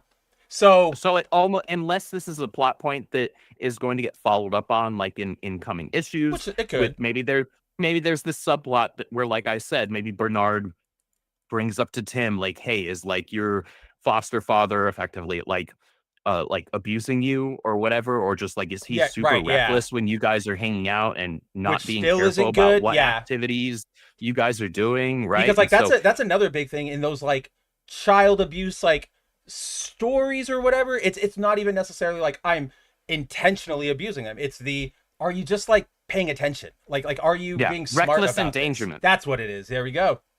But yeah, and then they just move on, and okay. I will say though, shout out to Jorge. I did like this his art down here for this little exchange where because Tim tells Bruce, he's like, Bernard thinks I died in a ski accident for some reason. And they're walking out, and Tim gives him this look of like, what the hell are you, like, A, you didn't tell me, and also get me out. Like, what are you going to do to get me out of this? And I'm just, I don't know. Jorge's good with those expressions. It's great. Jorge's like, art, like his faces are super expressive. I love it. And then like you can see Bruce, he's like, oh, I got the signal. Like, yeah, okay. Yeah. I do need to help Tim out here. I also kind of really like, can you zoom in just a little bit more on Bruce there in that final panel? Yeah. Like his eyes are super small there where it's kind of like an, oh shit. Yeah, like oh, maybe that wasn't the right lie to tell, right? Like I was just thinking about Batman, not like Robin. Yeah, it's Jorge, you're the man. Like this is why we were so upset that you left after one issue and came back for like 3 pages of the final fight in the last Batman. But from there, we I actually kind of like this transition because they're at a hospital. Bruce is like, what do I do now? A TV is playing in the waiting room of this interview or this like panel debate between, I guess we get her name for the first time, which is Dr. Zeller, who is the female doctor we've seen. She's the one we made fun of on the first issue because she got like the art germ, like it's Batman and her for some reason on the art germ like 21, and we're like, it's like, why are you here? Yeah, we were like, what? I think it was like Clone Geek or Subhuman or somebody. They were like, maybe she plays like a bigger role later, and I'm like, maybe, but putting her on your number 1 on an art germ, like that's a bold move. You better deliver. Yeah, bold move there, Cotton. But so we get this. We delve into what is going on with her. We learn that we did know with Killer Croc, she's working with Arkham patients, trying to actually like cure them and treat them and heal them rather than actually just rehabilitate. Make it like a hospital rather than Arkham over in the Absolute universe. She's here debating Hugo Strange, who I don't know what his role with Arkham is anymore. Like at various times, he's either a doctor there or he's in charge of it. Either way, it's Hugo Strange. And they're having this discussion about Dr. Zeller has made this helmet thing that if you put it on your head, it can help like stimulate the parts of your brain that aren't working right and unstimulate these things and sort of like works with your brain chemistry to even you out a little bit, right? We saw it was working with Croc where he wasn't really violent. He was more just like scared and like a kid. So her and Strange are in this debate about, is this helpful or is it's one of those like over the top punditry sort of like debates where she's like, this is what my research does. It's very gentle. I want to give them back control. And he's like, oh, this sounds like what the Nazis did. Like, oh, who are you to decide like who is sane or not? And I'm also like, you're Hugo, like you are a doctor too. You know that, right? Like, not just that, but like you're Hugo Strange. You're not exactly a good guy. Like, can no, you, like, I know. Like, read the room and like, like, how are you even on this panel without like a chyron the entire time that says like 7-time Arkham like escapee or whatever? But right, yeah. So they get in this debate and he's yelling at her about this, and we learn, as Bruce does at the same time, that she has been receiving funding for her device from Wayne Tech or from Wayne Enterprises. I'll stop. Like, I just want to note one weird thing here. So this is the technology. I'm going to get to the zoom here. It is this helmet down here. It's, simple helmet. Whoa. Almost looks like the Mad Thinker from The Suicide Squad, like the James Gunn one. a little bit. Yeah. There's not like, that's fine. Like the design is cool, like that, very futuristic, but she calls gives me major Brainiac vibes. It does, but she calls it the Crown of Storms. And I'm like, you don't name a medical device the Crown of Storms. That's your ancient thing that you bury in a pharaoh's tomb. Yeah, I was about to say, that's like, I had to freaking run the boss on last night's raid 5 times to get that headpiece for my armor gear, my gear set, right? Like, right, yeah, exactly. Like, that way I could have like optimized min-max warlock build, right? Like that's why I have that. That's not what you name a medical device. No, like, and so like even there, even if this turns out like she's completely like a good guy and it's all good, like take that, like that's not the name. It'd be like giving insulin like the like burst of like volcano or whatever, and it's like, okay, no, it'll just spike up your blood sugar. You're okay. Yeah.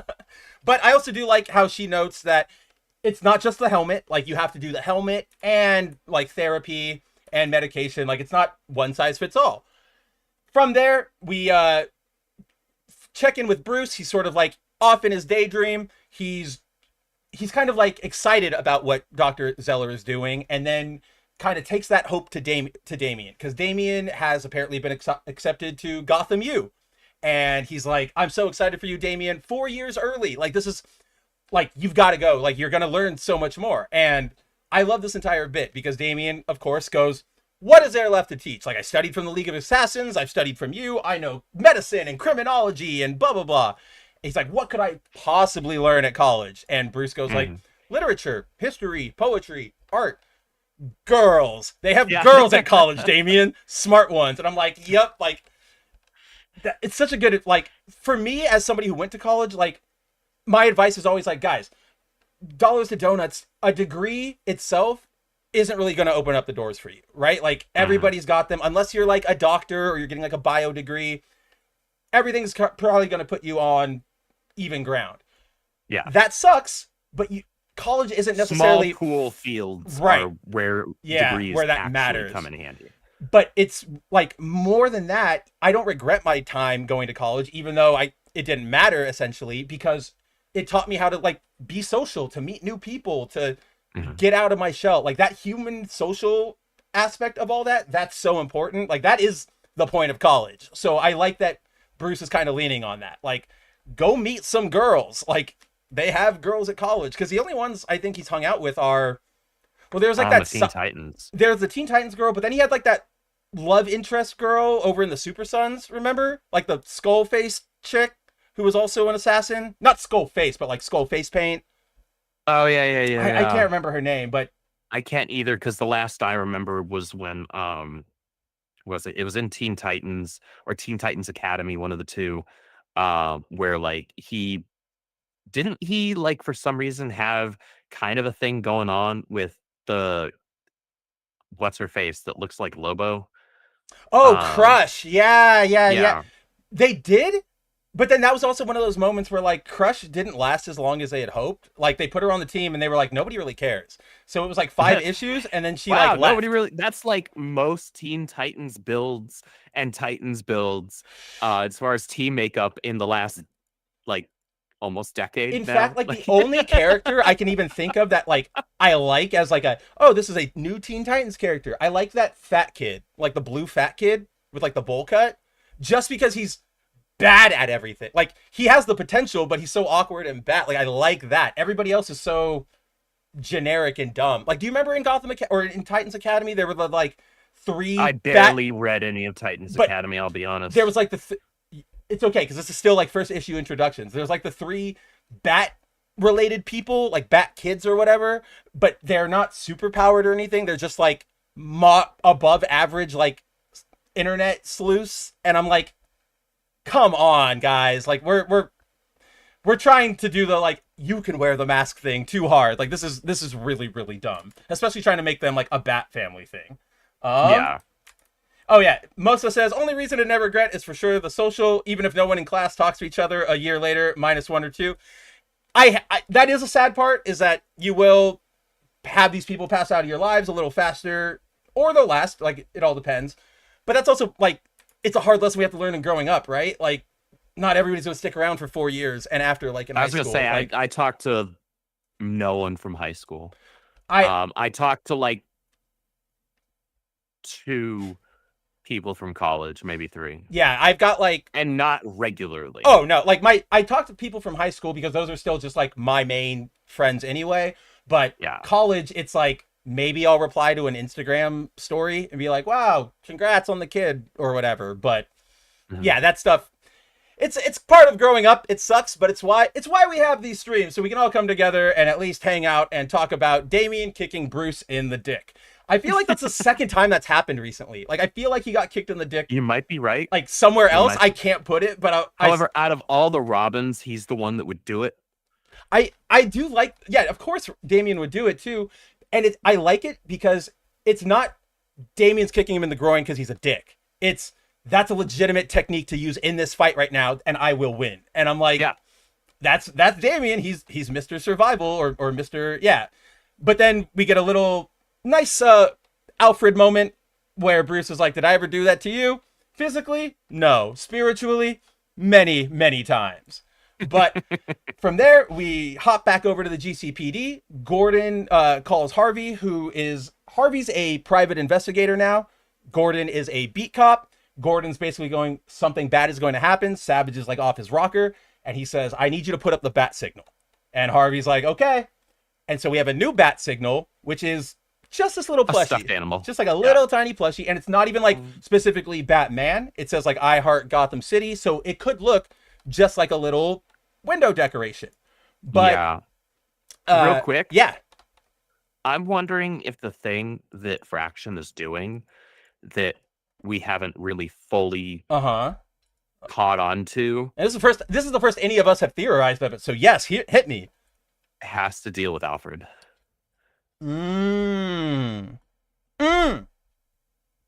Storm of Crowns. Bruce is going to wear it. And it's either going to cure him of the, like, seeing Alfred, and that's going to cause him distress, or it'll, like, backfeed into the computer and Alfred will digitize or something. I have no idea. But I think you're completely onto something there. Because Alfred... I'm pretty certain we're beyond the point of being able to say this is just like a digital hologram of Alfred. I think this is Bruce, like, projecting his existence into his daily life, right? Because he spent so many decades with him. Which is like, we understand it, Bruce, but it's not healthy. Like, you have to... There's some actual mental stuff happening there, if that's the case. This is exactly what led to... what the hell was that Dark Knight? But the Cyborg one, remember? Because that was like, all the Gotham villains kill Alfred, and then he goes to Cyborg, and he's like, I need him back. And then they create him, and the AI kind of goes like Brother Eye, and it like takes over the world, yada, yada, yada. Yeah. But back to current Batman. So we do a quick little flip over to Wayne Enterprises. We see Bruce, ask about, what is this technology that we've been developing? And they tell him, and they're like, it doesn't really matter. In fact, we should probably cancel it because it's not making money. And they keep trying to suggest, like, we can, if you want to fund it, we should just start selling weapons and all that sort of stuff. And he's going, nope, like, abso-fucking-lutely not. Like, I will not do that. And he kind of just goes, no, meeting adjourned. Goodbye. I don't know if this will come up again. They didn't, like, put enough emphasis on that guy or that point where I'm like, that might come back, but it might. I don't know. Or this just might be Bruce showing, like, this is where Wayne Enterprises is now. So that's like we'll see what happens there. But back to Harvey, and like, this is probably my favorite whole bit in the book, because I love this big, like, that pseudo splash page there. That's with like his cape flattering. Yeah. And like that looks cool. That scene right there makes me happy to have the blue cape back. Dude, we'll talk about it, because in Knightfight he wears the black suit, and I'm like, dude, I don't like, I'm sorry, I'm team blue all the way. It is just way cooler. Well, for Batman. before this run, I would have said I don't care, I'll take either. Like, if we're talking Neil Adams, yeah, I want the blue.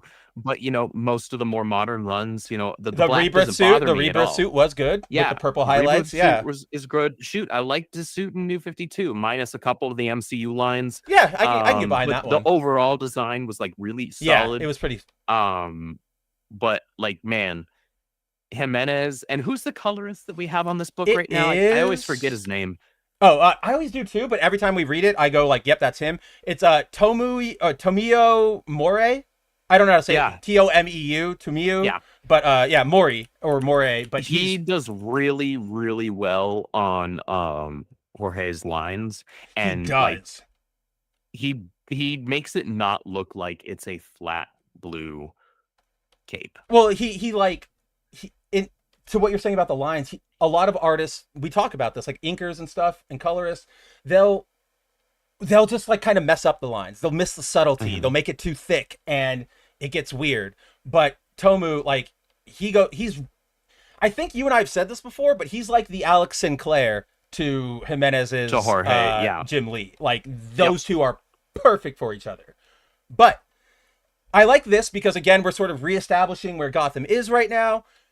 We get that shot on the roof, so you see blue Batman. Gordon is a beat cop again, and even Harvey, he's not smoking anymore. He's popping nicotine gum, which is like good for him or whatever. Yeah. But so just to hit that bat signal thing, so like Gordon calls it out. It's like, remember when we had to put on a skylight, or no, Bullock calls him out. He's like, remember all the money we used to waste on that shit, and when we could have just done this.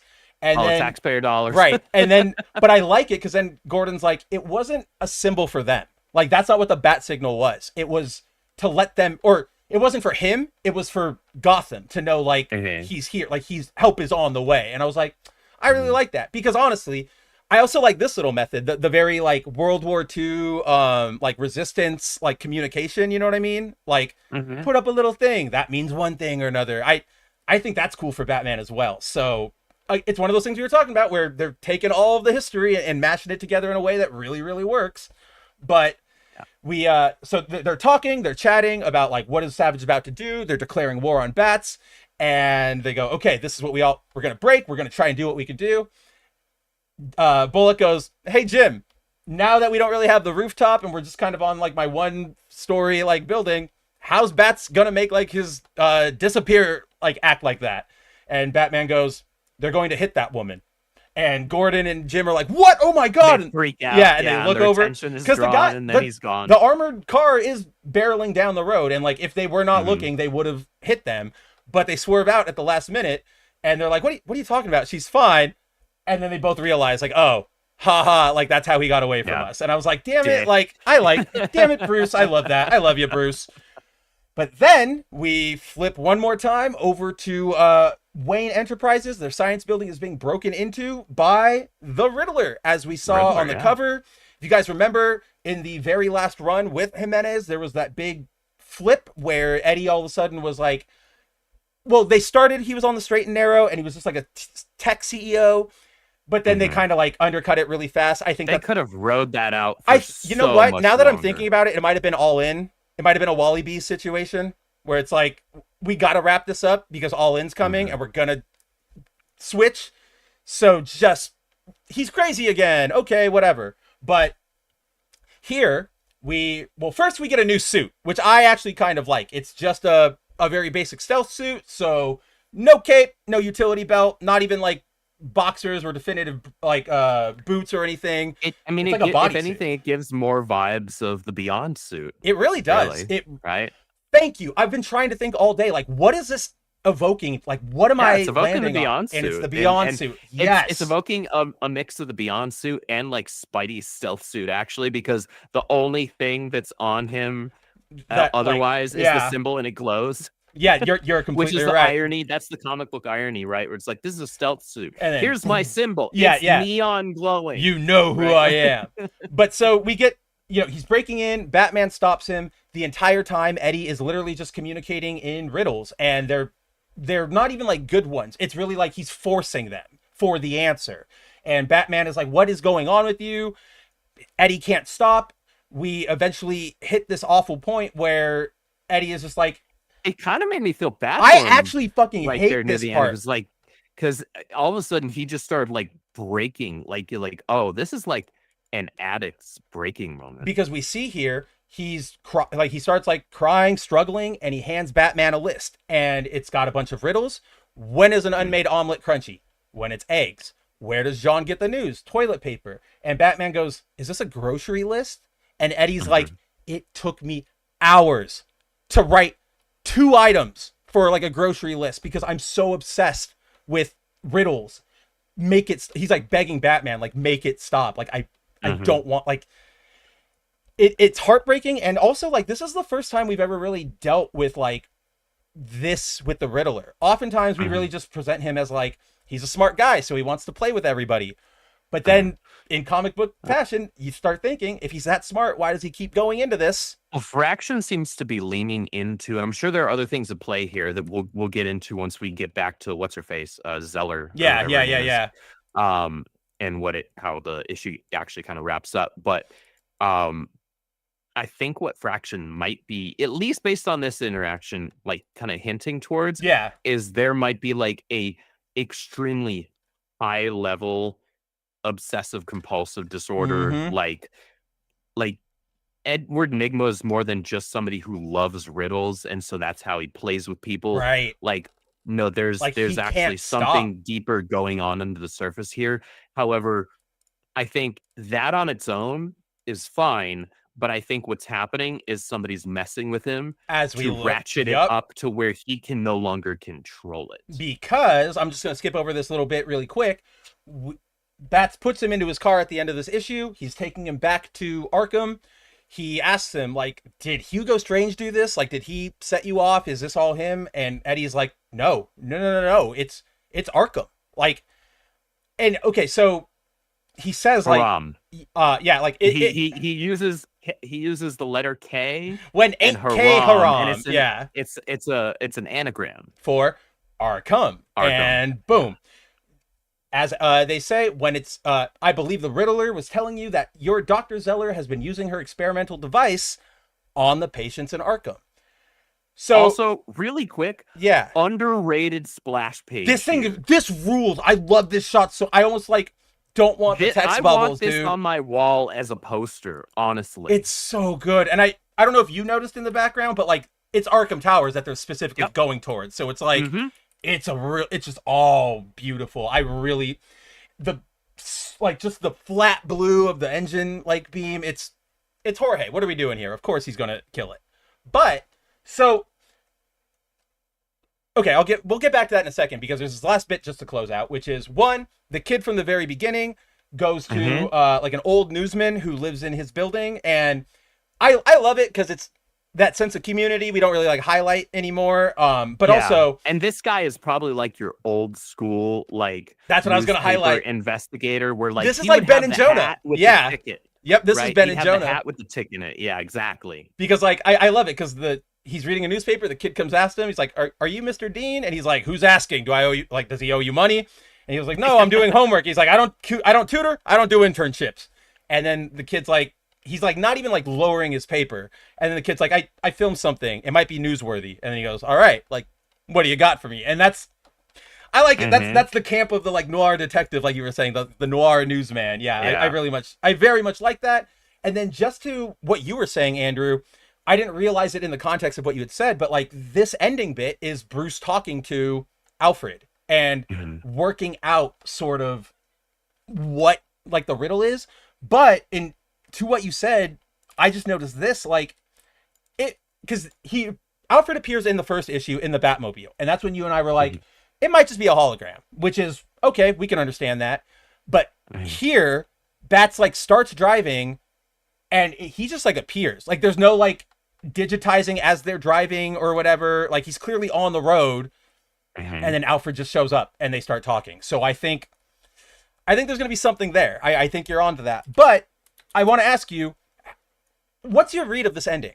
Like, I can't tell if they're supposed to be like, she's using her device and it's good and it just might have a side effect and they don't know it, or is it like she's a villain and she's making them do this? I couldn't tell. I didn't have a good read of that. I'm honestly not 100% sure either way, but I feel like either is actually possible. And based on how Matt Fraction is writing all of the villains in this run so far, my guess is actually that she's kind of somewhere in the gray. I could believe that. Just, or like, what's that phrase? The road to hell is paved with good intentions, right? Like she does want to help them and she's trying. Maybe something is going wrong with it, and because she certainly came across more on like the side of the angels when we dealt with Croc in that first issue, right? So that could have been like the setup to get us like on her side, possible. Well, right? And then this issue right here kind of makes us go, oh, well, is there more going on here? And if so, like what more? Because it could be she's just fucking up and she's actually good, or she's actually evil and she's doing something. To your point, I also just realized, like, remember the first we ever see of her to sell that like she's a good guy thing, she's standing with Bruce. Remember, like in the office building, telling him about Croc, and he's clearly like, "I respect you. We're allies." So it's like, okay, cool. And she's on the Art Germ cover, so who knows what they're gonna do with her?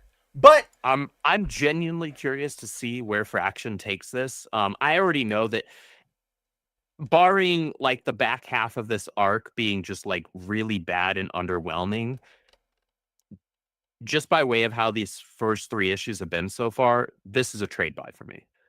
I want like a hardcover of this thing so far. Like, yeah, I want a hardcover, and give me like a special treatment hardcover. That's what I mean. Like none of these guys are doing that anymore. And I get it. Bothers the industry is in kind of a rough place in terms of like profitability and things like that, unless you're the absolute or the ultimate line. And so like you gotta adjust, and you gotta be a little more conservative with your spending, and that's fine. I understand that. But like, if you have a book that pops off well enough, like, give it the extra treatment on a collected edition that gives people like it draws the eyes, right? Because when I first saw the collected edition for Metal, like I hadn't seen that online or anything. I just decided, really? you know, I'm gonna go into Barnes and Noble or whatever.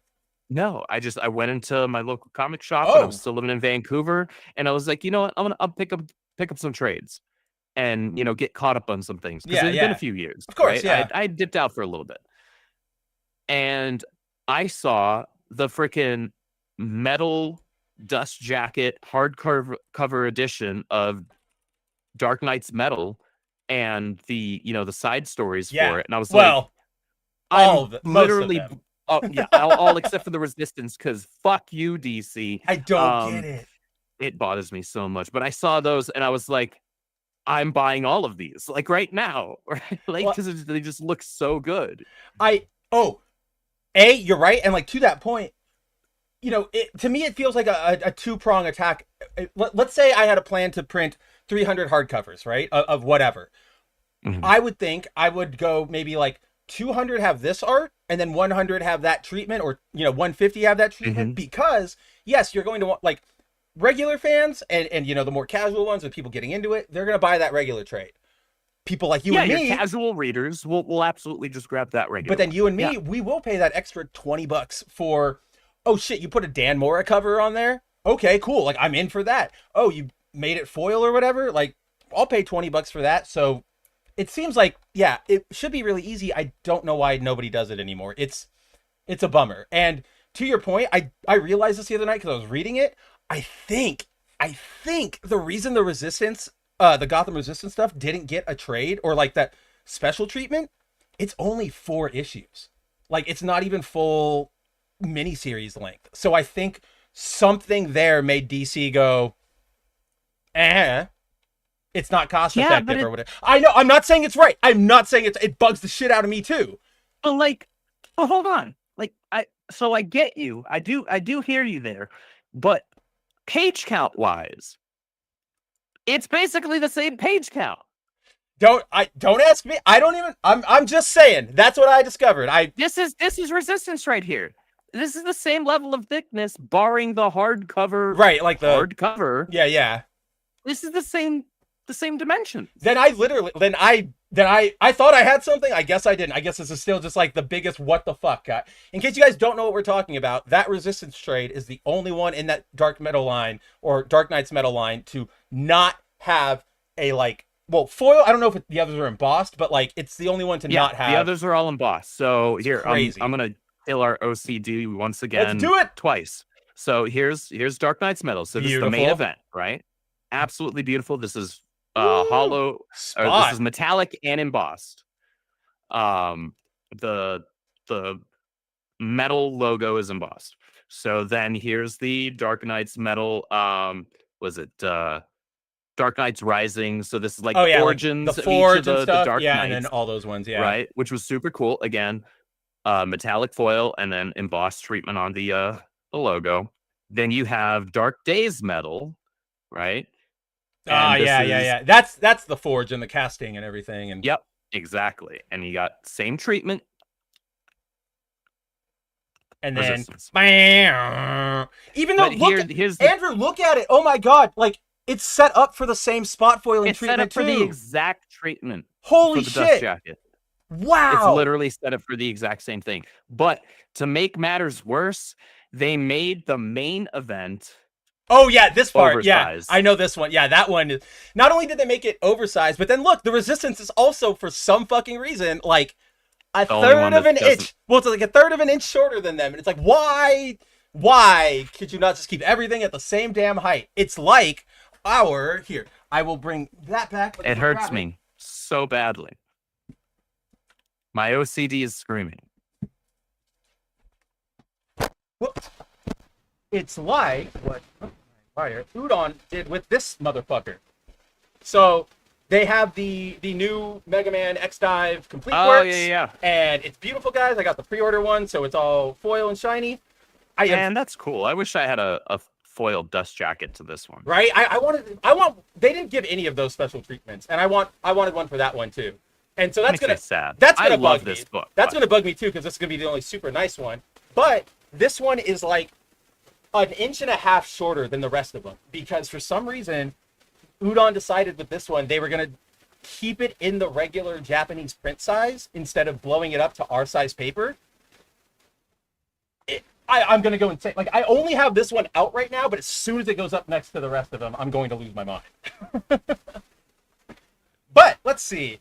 Enough about our OCD and how awful are like these spine treatments. I still just look over at my goddamn DC compact like stack, and because of the different logos. It's out here at the corner of my eye every time I look over at you, and I'm like, I hate you so much. But let's see. Subhuman says, I do miss the detective aspects of Batman sometimes. Well, the good news, like, I think both of us here did too. The good news is that Fractions Run leans into that. He's leaning into it really hard. This issue, less so. This was definitely more of a, like, set the stage issue, an exposition issue. You know, Batman, he makes the plan with Harvey and Jim. Tim and Bernard or like Bernard still cares about Tim.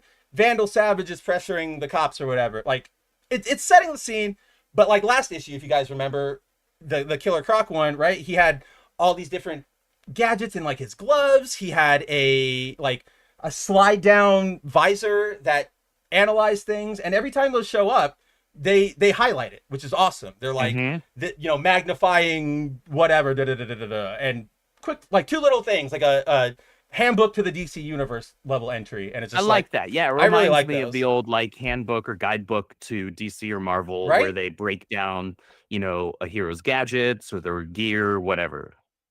Like I like that kind of stuff. So stick along for the ride, Subhuman, and if you're not reading it already, definitely pick up that trade when you can, because this could be something if they can land this. And if they stick the landing. and like here's the thing, I trust Matt Fraction. I can give him the credit that like it's gonna land. It's not gonna be awful, but it's the difference between like, is it landing or, oh my god, like that was so worth it. That's where we'll see where it rolls out from there. But speaking of things that could either be great or either be fantastic because it's related to something awful, but it's actually kind of freaking interesting.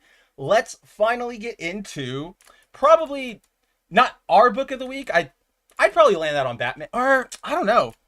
I might make Knightfight. We'll get into it. We'll see. But this is the book on the tip of everybody's tongue this week, because we have Knightfight, the first issue of this miniseries just launched, written by Joshua Williamson, interior art by Dan Mora. He's back. Tie into DCKO, which is not the greatest. No. But what we're getting in this story so far could have some meat. Like we'll talk about it. We'll get into it. Let's get into it right now. So first off, Dan Mora, I love you. I don't know what to say. There's also, in case you guys didn't see when I was throwing it around earlier, this beautiful John Boy cover. to this issue, which even like more so than the bat, Andrew, like for you, like just me to you, like this yellow goal, like that's my yellow goal. And I keep looking at it and I'm like, John, like you're the only person, John Boy, who's ever like nailed that fucking color, like that exact yellow, like on the scarf of my character and thing. I'm like, you son of a bitch. But so we open here with a shot of, so it's an opening scene of Batman arriving to a crime scene. He's, you know, he's thinking to himself, he's like, I can't get there as fast as I used to. My body is like, I'm starting to feel it. And then he's like, I really hope I was there in time. Oh, but of course I didn't need to because, you know, the Robins were there. Damian and Nightwing and... Well, he says my sons. Yeah, my sons. And because Cassandra Cain doesn't exist. He doesn't care about... like, I still think about that meme. Like, what about me, Dad? My 4 sons. Yeah, so we have Damian, Nightwing, Jason, and Tim. We get this awesome little... Kind of to what Subhuman was saying. We see... Batman, you know, he has this moment of pride where he's like, of course, I should have trusted them. They're my sons. I've trained them.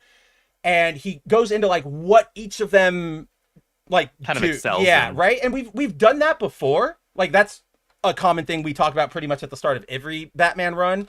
But what I like here is that we sort of see it in action, right? Because we have the leader, Nightwing, who he talks to Dick, and he's like, "Nope, we've wrapped it up. I've made sure we've got it all secure. Everything's good. I got you."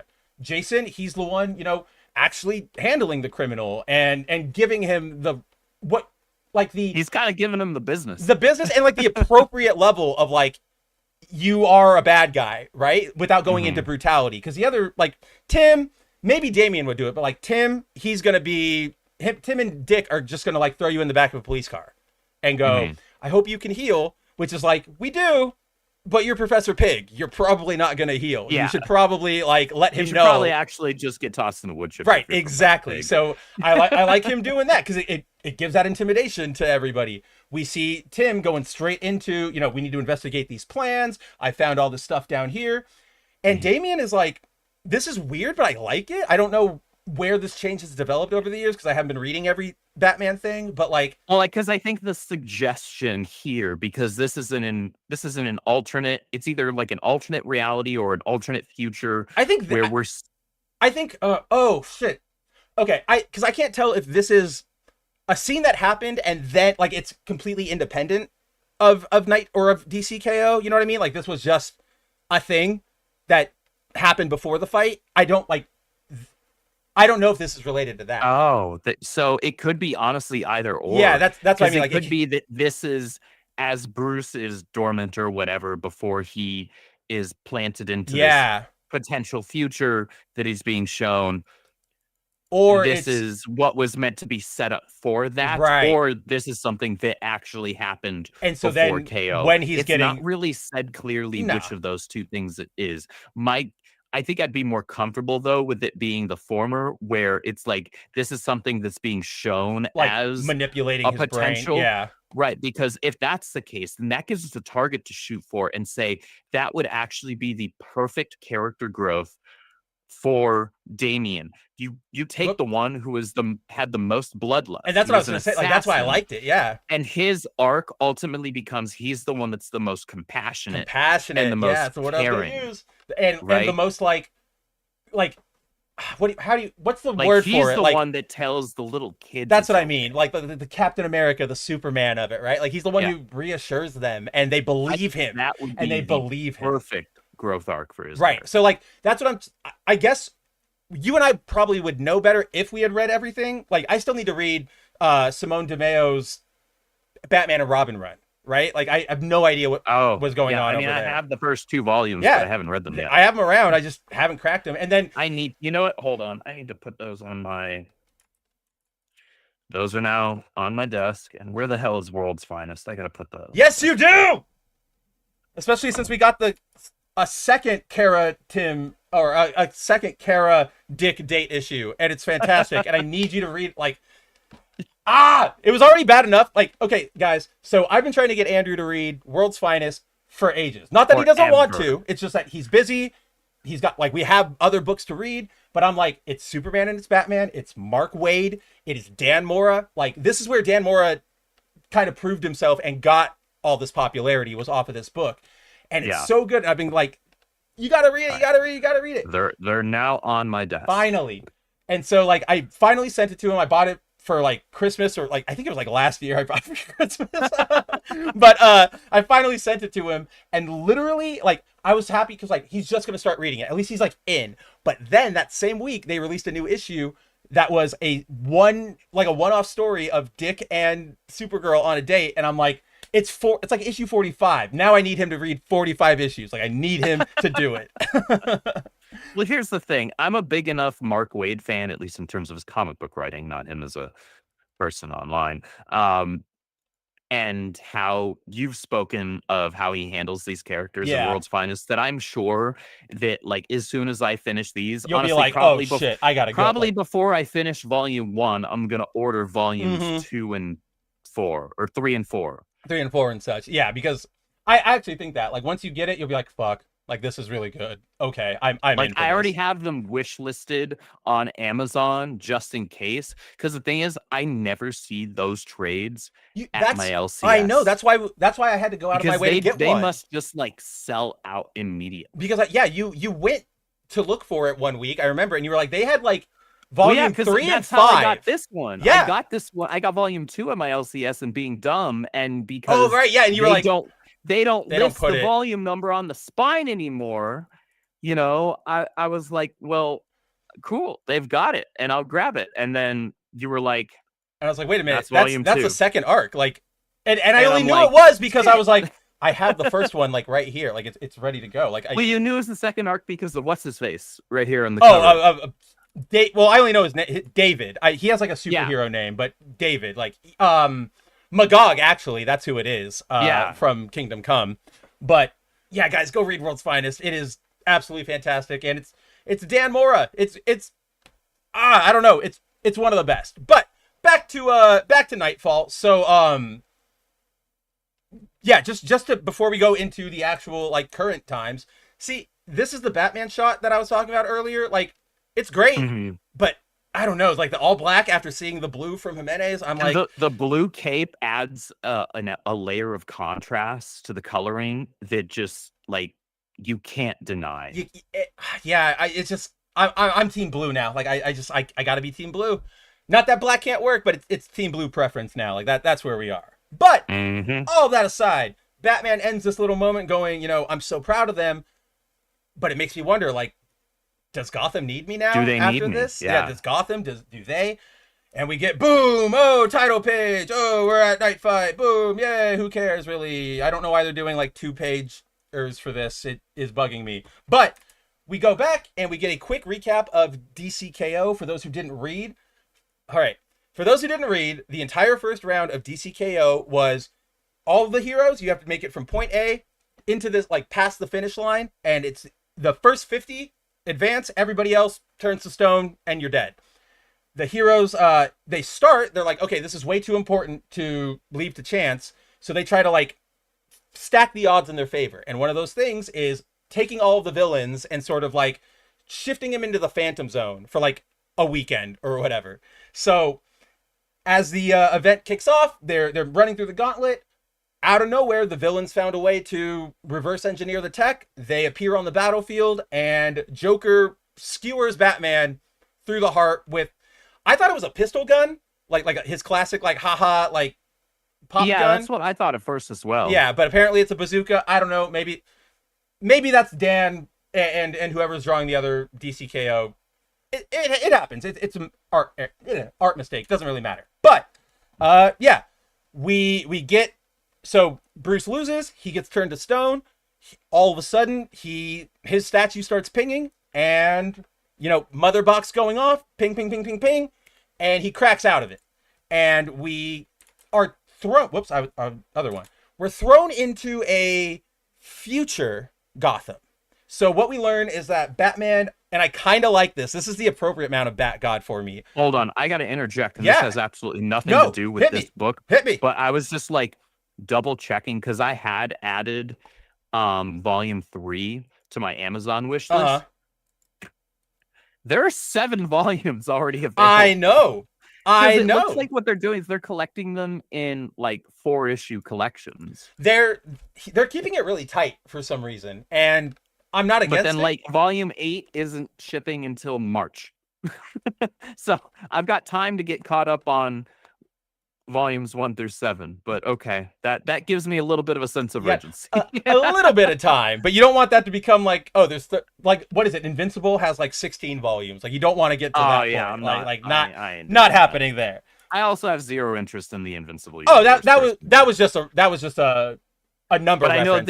I know they have like a ton of volumes. That's all. It was like the volume count. It was not Invincible itself. It's just like, want to start reading Invincible? Here's 16, 20 volumes. Like, oh shit. Like, I'll get to it later. But here, Bruce, so appropriate level of Bat God, Bruce says, I programmed a mother box into my suit that if I am inactive for too long, it will activate this boom tube, and wherever I am, like on my person, it'll take me home. And I'm like, that's smart. I like that. Like, that's a Batman thing without going too over the top.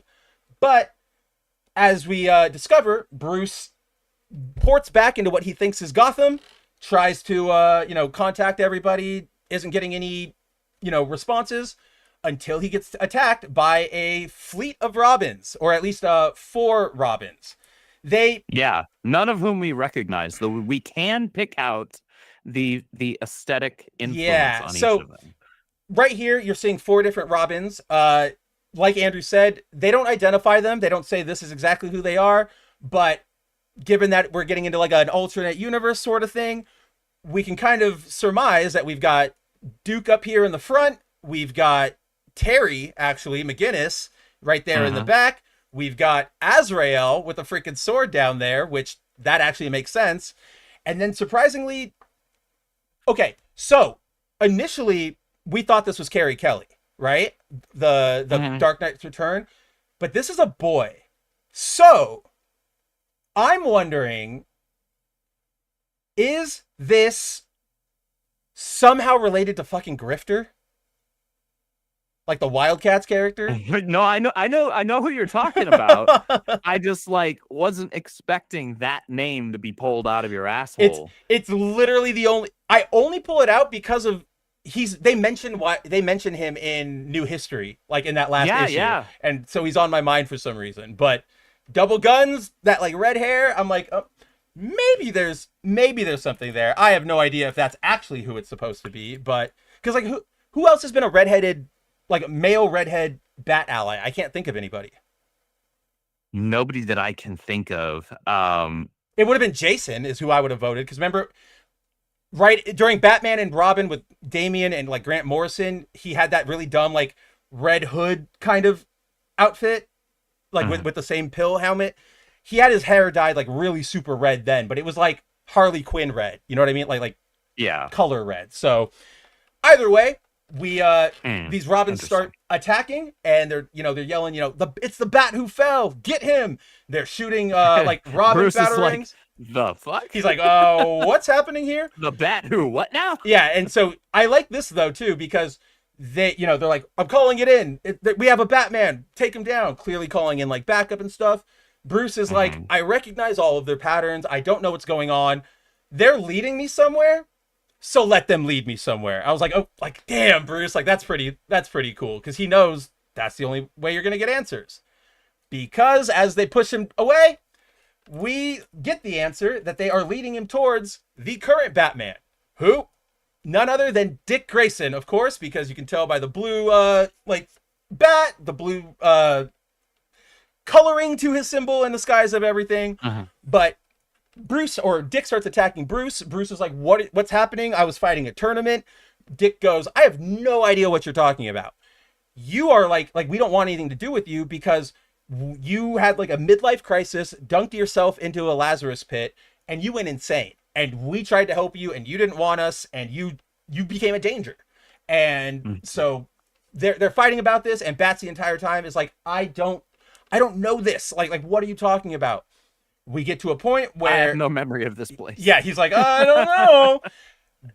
Dick eventually goes like, look, this is the world I've built. Like we don't need you anymore because I'm Batman. And you know, he shows him, I've established a Titans like training academy where we're, well, not Titans, but like Robin, like it's a Robin training academy where we're training. Yeah. Well, he set up Robin Inc. Yeah, but then it's all taught by the Teen Titans. That's where I was like getting mixed up, because you see there's Cyborg, there's Starfire, there's Roy and Gar, and then there's Raven, and it's a safer place compared. I do appreciate that, like some of the OG Teen Titans are represented. I loved that it Roy was all of that. and Garth, and it, like some of these characters don't get much love.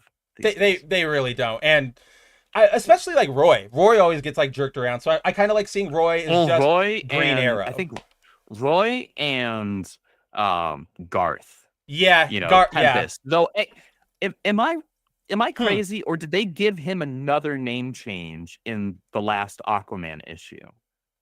I think they were calling him something else, like Minnow, or like it was not Minnow, but it's like, because it had a bubble, like, or it had an editor's note where it's like, this is a type of minnow. And because I remember, like, I don't know that word.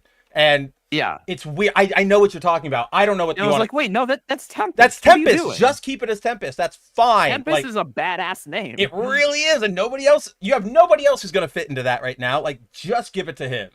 But from there, we get the reveal. You know, it's Dick. He's better. I've done better, Bruce. And then Bruce hits him with this isn't you. Like, this is not what I wanted for you. Like, I didn't want you to be Batman. I wanted you to be Nightwing. I wanted you to be Dick Grayson. And oh God, and there's this amazing moment here where Dick goes, that's a lie. You didn't want us to take the burden because you're addicted to Batman. Like, you are Batman. Like, and so Batman goes, that might be true, but let me ask you this. All these Robins you're training, would you let any of them become Batman? And Dick just goes, and so then that's a oh shit moment. Like, oh man, you've got me there. Like, I get it, but I also still hate you. So we do get, like, you can see down there in panels, like the bottom two panels, we do get this really cool setup to this fight where, Dick's saying, stop, like, it doesn't matter, you're not escaping, like, I'm putting you in jail. And Bruce is like, no, you're not. And we just get this amazing like 2-pager from Mora here of just... Dude, and I just want to say, there is a shit ton of panels. There are so many on this 2-page spread here, because it's not a traditional 2-page spread in that you have basically just one big image up the whole thing, but it's a 2-page spread in the sense that you have panels crossing over from the first page into the facing page. And it is just absolutely stunning, like Mora in action. And doing his thing. And he does the thing where, like, you can tell what is happening in each. You can follow the fight. It's not like, oh, they're just punching, they're just kicking. Like, no, it actually feels it's the sequential part of sequential art. Yes, there you go. Perfectly. Exactly. But all in all, it communicates like a damn good fight. Like, they punch, they throw batarangs, they use the environment, they crash through a window, they glide. It's a really damn good fight. But basically, at the very end, Dick kind of gets the upper hand because Bruce thinks he's won, goes to grab Dick by the cape. Dick goes, come on, this is me. Like, I don't need the cape. And he, like, detaches it, and he just whacks Bruce. He just throws his Eskrima stick and, like, hits him right in the face. And he declares, just full-throated, I'm a better Batman than you because I trust people. I don't lead with fear. And, like, that's a big thing to come from Dick, right? Because he wasn't supposed to be. That was the whole point of Batman Rest in Peace. Is like, I don't want to be Batman, but I have to be Batman. Like, there has to be a Batman. So, he crosses like Bruce, just like knocks him in the face. Of course, that is not the end of it. They continue brawling, and as they brawl, Bruce asks Dick, like, okay, if this is so bad, if you're Batman, where's everybody else? Where's Tim? Where's Tim? Where's Jason? Where is Damian? And Dick turns him around and forces him to look at a statue, because a memorial statue, because and says, you killed Batman. Apparently killed them. So as we know, this entire series is about Batman going, and I don't know how it's going to happen, right? Like, I don't know if he's going to get warped out again by the mother box. It was pinging here at the very end. He's like, oh, it's still receiving a signal. So maybe he warps out again. Maybe they all appear like behind Dick, and they all like, you killed them, and it's a metaphor or something weird like that, you know? And then, right. But the whole point is Bruce will be seeing each of the Robins as Batman, like if they naturally grew into the role. So we saw Dick sort of being the family, like the leader Batman, right? Like he knows, I can't do this alone. I've got to bring in other people here. I've got to support and encourage other people. We'll see where everybody else, I mean, we'll probably see like I'm curious. I'm most curious to see what they do, what Williamson, because it's Williamson. Yeah, it's Williamson. Oh, of course, yeah. I'm most curious to see what he does with Damian. Really? Because I think I've got a pretty good read on what he'll do with Jason. He'll probably do more or less what we saw in like freaking Battle for the Cowl. We'll see that type of a Jason. Well, because like, and maybe because that's what I was gonna say. Like, I'm more curious about Jason because they're like, it's not just like what if they became Batman. It's like if they truly became like if they embodied Batman, matured into the role. Right. So like that. But now that you bring that up, I'm like, oh, okay, yeah, they'll probably go that route. Exactly. Like, yeah. And I think it would be more interesting if they did like mature him a bit, and I hope that he does. But I would be okay with like kind of just more or less mini expectations with Jason, and even with Tim. Even though Tim's my favorite Robin, like do what I expect you to do. Like he's the new world's greatest detective, right? Like well, he's going to be the most tactical. But now that you've introduced, we've seen him in the not Super Sons, but the Titans of Tomorrow. Like exactly, we've seen him as a Batman. Yeah. So lean into this newly introduced idea now that you introduced, Williamson, where Damian is now like the compassionate one, right? Like he's got way more of a heart to him than we've seen in any iteration of Batman. Seriously. Lean into that. And if he does that, that's the one I'm most looking forward to. Because then it would be like almost even over, like, I'm just extrapolating there, but I could see it being like even more than Dick, almost more utopian, right? Like such a like a truly like compassionate utopia that we only see in the movies because human nature kind of sucks. Like that would be so interesting, man. And then because then remember, we've also seen Damian as a Batman, but that was like Batman 666, like the near terroristic Batman. So and it was also that was in an era where we'd also only fairly recently been introduced to Damian. And so like all we really had to go on was this kid was raised and trained by, the League of Shadows, like Talia al Ghul and Ra's al Ghul, whatever pronunciation whatever you want to go with. Like that was within strictly the context that we had of his character, what we knew of his character then. There's a lot that's happened between then and now. And so I think that there's a really interesting story to be told if you lean into this proposed idea that he's now the compassionate one, right? He's had such an about face, such a growth, right, that he has more like human compassion for his fellow man, or even for little kids, right, than like any of them. Even beyond Dick. And I know Dick is probably the one that we would normally associate that default with. But Dick was also, he was Bruce's first Robin. And like he learned all of his stuff from him, like at his most Batman. That's what good Bat writers hit, right? When they talk about the difference between them, like especially like when Bruce is observing. Well, it's like John's with the Green Lanterns, right? Yeah, but it is because Johns goes, oh, all the lanterns have very specific personalities, and that affects the way their rings express themselves. And Bruce always goes like, yes, I trained Dick 1-to-1. Like he was supposed to be like my best test case. But he grew. Like he's his own man. I hesitate to use the word groomed, but he was essentially like raising him to be his replacement. I wish there was like another word for groomed. I wish there was one didn't have all the negative connotations. The sexual connotation there. That's exactly what I was going to say. Because like that is what he was doing, but it wasn't like creepy and bad. It was just it was fight. The word has now it has this all of this other baggage to Stuff it to these it. days because the 2020s suck. But essentially he was raising him to be his replacement. I mean, he even says it in this in some ways, right? So I really hope that Williamson leans into that. Honestly, I've been enjoying the stuff that Williamson has been doing with Batman and with Superman more than I ever enjoyed his stuff on the Flash. Like his stuff on the Flash was fine, it except was towards fine. the end where it got really rough. Like post Flash Wars where it got really rough until like year 1 was really good and then Finish Line was really good. But everything after Flash Wars, so like Force Quest, Force, what the hell was the other one? Force War? Wasn't that like that was it? Like the War of the Forces or whatever?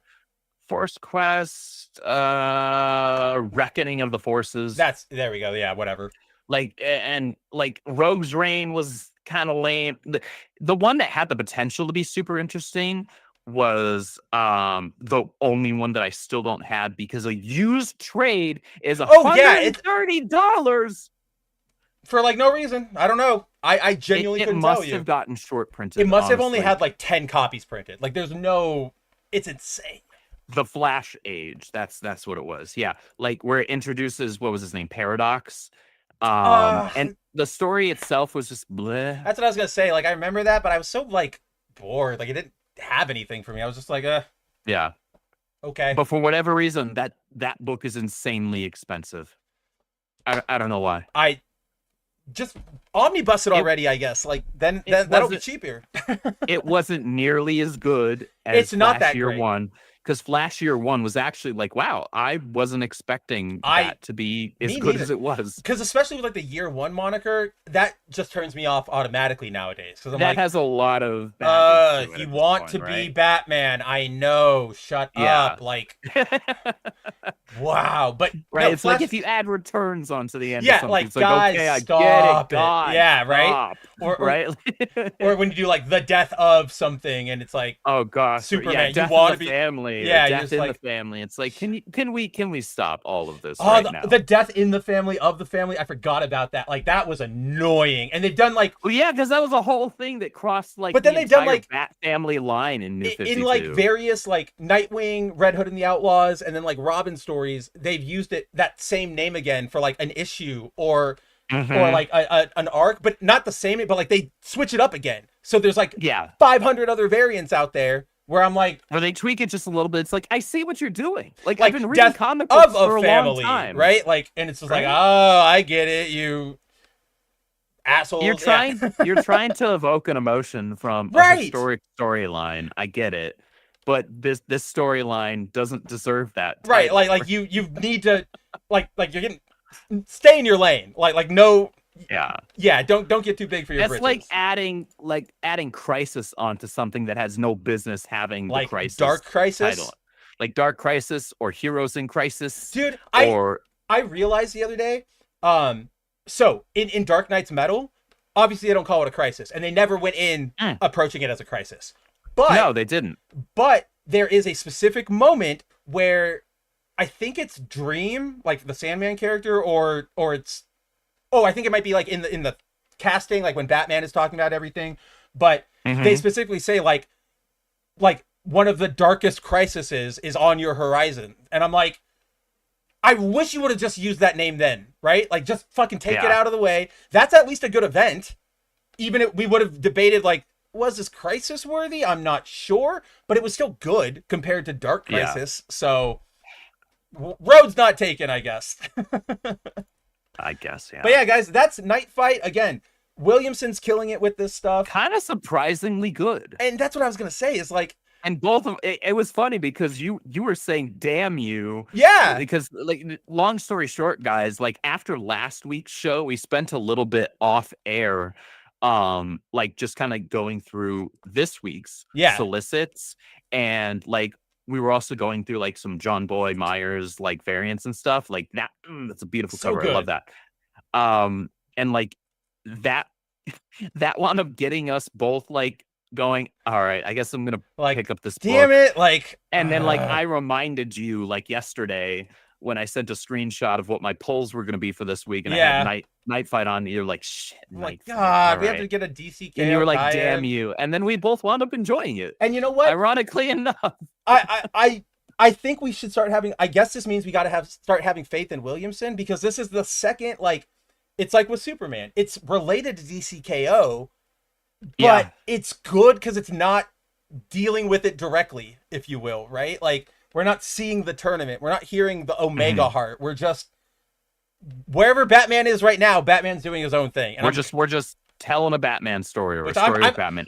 I'm kind of okay with that. I don't think Batman needs to be here. I'm okay with that too. No, he doesn't. And honestly, I think this was, I think DC editorial might have realized that, where it's like, man, like, let's look at the scope of the characters we have right now involved in this event, and like, why is Batman here? Like, unless he's in like the freaking Hellbat armor or whatever the hell. I don't think he ever got a name. He was in like one of those really dinky like 50s Silver Age armors that are just like, like, it was kind of clamper arms and then like a bubble. Oh, I mean, it's in like, this issue. Yeah, it's right there, and that's even cooler than what it is.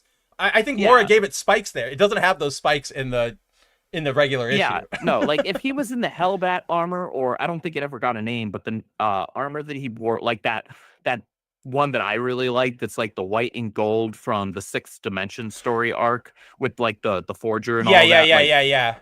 Like that one, like if he was in one of those, okay, you can sell me on him hanging. That's fine. But like in just this, like, I'm sorry, like he's got no business being here. Like, get him out of here.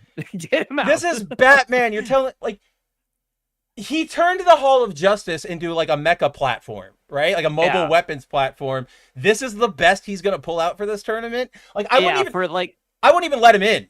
You know what I mean? Like, yes, this is an open tournament. Yes, heroes. No, you. Like, just not you. No, yeah, except for you. Like, right? You don't belong here, Ollie. Not you either, honestly. Like none of the street level heroes have any business being in this type of an event. Like, I'm sorry, I get it, and that's honestly, that's the kind of like danger of when you opened it up with Justice League Unlimited to having everyone eligible for being in the league. You run into that issue where it's like, yeah, like 95% of these characters have no business being involved in this event. And then they should be honestly protecting cities and protecting people that are in those cities, like Wally, and doing that. Right? Like, that's what Wally's doing. Well, shoot. Well, that's what he wanted to do, and then Bart ran away. But well, Wally and honestly Bart as well, like, they're perfect examples, because out of anybody, like, they should actually be in this event because they just win. And that's the thing, right? We talked about that, right? Because Jay is the Flash representative for this event, which is, we fucking love Jay. Jay is our guy. Jay's my number 3. He's the best. But objectively, if you're trying to save the universe from Darkseid, like, engulfing it, enveloping it. Yeah. Let's play to win. You know what I mean? Yeah. Like, shit. Can we play a trump card? I would even take it, like, I wouldn't like to see them, but if they went like, okay, we're throwing in who's part of our roster? We're doing Jay, Barry, Wally, Jesse, Avery, and Ace. We're just putting in everybody there because we need our best fucking chances at winning this. You put in the whole Flash family. That's what I mean. You're playing to win. Right. And the fact that you're not at all, and that you're putting in like the old Golden Age Flash is like, well, that's one of the that's part of the weaker storytelling with this type of event setup, where it's like, okay, so you're very deliberately removing certain characters from this event because you know their presence alone breaks the event. And like, right? That's if fine. Wally's there, he just wins. Right. But like, and we know that. Unless you pull out some BS with Soups. And if it's Soups, fine, we'll give it up. Yeah, again. All right, I'll give you that. Yeah, I love Superman, so I'll be like, Superman's the only one who can get away with like, well, you'll be the end all be all. But even to that, right, is like, we would be okay if you gave us a reason. For example, right here with Batman, he's not in the tournament because he's warped out to some weird reality. Okay, cool. It doesn't make sense for Wally and like the Flash family to meet and go, all right, what are we doing? Who are we sending? Mm-hmm. The D ranker. Yeah. What? Like, don't you want to win? Like, and it's not just like, oh, we get to be. It's not a race for charity. It's literally and like that's not a dig on Jay. No! He's just not remotely the fastest when it comes to the Flash and family. even him not being fastest, he has admitted that he does not have that strong of a Speed Force connection. So like all of the things that they could access, like going back in time or taking Superboy Prime into it, he can't do that. Like he's just he was feeding off of the other Speed Force conduits around him to be able to assist in those acts. Which is why when they all disappeared in Infinite Crisis, he thought they were like it was gone. He was like the Speed Force is gone, even though it wasn't. But he had nobody else around there as sort of like another like tether. Yeah, he had no other tether to the Speed Force, so he therefore had like basically no connection. Did he even have power? Did he have powers after that? He did. I can't remember, but yeah. So it was. What did they say? Hold on. Hey, look at that lightning in a bottle. Man. Lightning in a Bottle or Lightning Saga? There are two different ones. Okay. Lightning Saga is Brad Meltzer's. It is, League of America. But you said Lightning in a Bottle, and that's the Crisis, or that's the Legion story that brings back Bart. Oh, it's that one too. Yeah, it is that one. It's literally in my hand. But where like this issue literally kicks off with Jay, and he's got his powers, and up until we are reintroduced rather to Bart, who is now like they did the aging up thing. I remember. Right? I remember that. Yeah, I know. The Speed Force. He had been aged up. Whatever it was, like 5 years or something like that, right?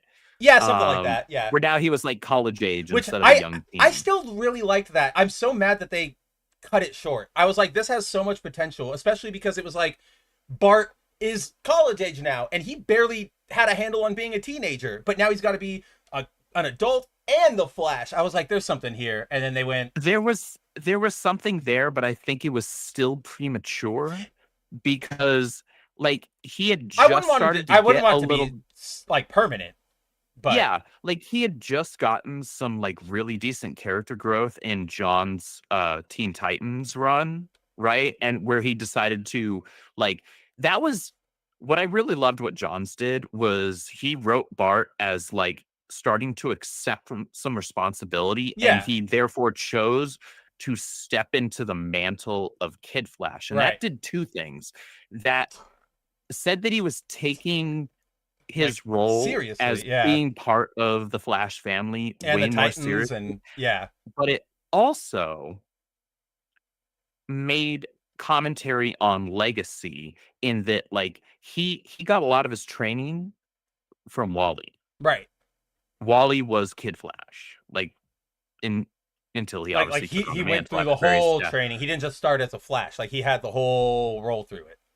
And so this was, to me, I read that as Bart like accepting the mantle of being like the protege to the Flash. Impulse was like, you're right, him kind of doing his own thing. But no, like, and that's the thing. It's like you are right, and I think that's exactly what they were going for.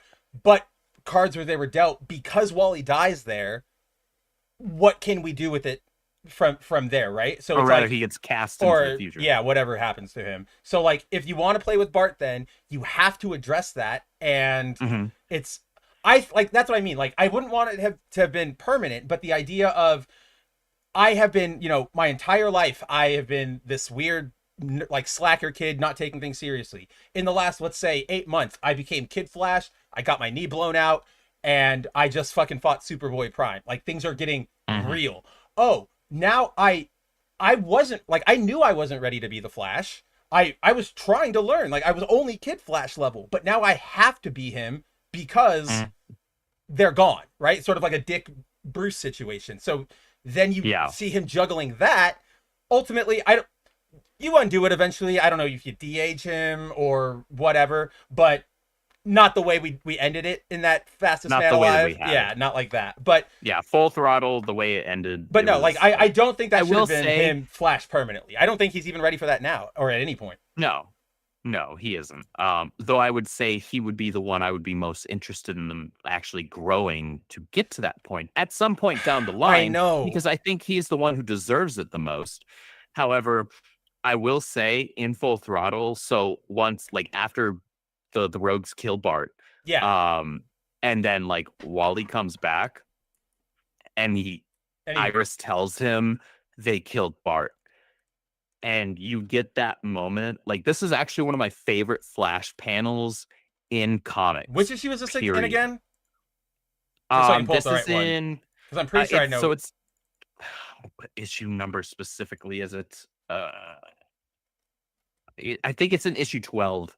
Because it was only a 12 or 13. It was only 13. I forget if it was okay. It was 13. So it's issue 13. And it's when Inertia is running away. And you get, hopefully you'll be able to find the Pakistani version, but I've got my physical one right here, and you get this just gigantic red and yellow tornado coming up behind Inertia as he's running down a highway, and he's like, oh shit, oh shit, oh shit. In Fastest Man Alive? Yeah, in Fastest Man Alive. 13. I'm looking. I'm not seeing the... Because Bart dies in 13. Like, that's where they kill him, and then everybody cries. Oh, hold on. Maybe this was an issue that happens... Like, oh, wait, this might have been one that happened in a connecting issue outside of that. This might have been was this a Justice League issue? Hold on. Let's see. Wally learns 13. Dead. All Flash number 1. All Flash. Oh, that was... Yeah, I remember. That only lasted for like 5 issues. Yeah, All Flash number 1. Because then, like, Wally comes up behind Inertia and grabs him, and that's where that best... He initially he thinks it's Bart, and then he looks into the eyes, right, and you see the light green eyes, and then he's like, "Shit, this is Wally." Let's see. Okay. I got nothing to work with now, right? Because nobody has ever had a Speed Force connection. Yeah, like there Wally. it is. There it is. Found it? Yes, I did. Yes, I did. All right. And remember too that I forgot that it was Inertia. Like, knew he was still like broken, and he was still like, I'm not at full power. I gotta go. Like, I can't be here. We need, like, if I'm still around here, I'm probably gonna die, even though it's superheroes. Like, they're probably gonna kill me. Let's see. Not that window for Firefox. We want All Flash. And we jump it over. There we go. Yep. Where he's like, Deathstroke can help me, and then bing! There it is. How do we get do we get tornadoes in Los Angeles? Yeah. Nope. And boom, just like found him, and it's but Bart, and then nope. Looks, I love that. That was that had to have been a script note, whereas like close up on the Flash's eyes so that we can see clearly that they're green, even though to this day sometimes colorists miscolor them as blue. Do we have to get into Hunter and Zoom? It's okay. It's okay.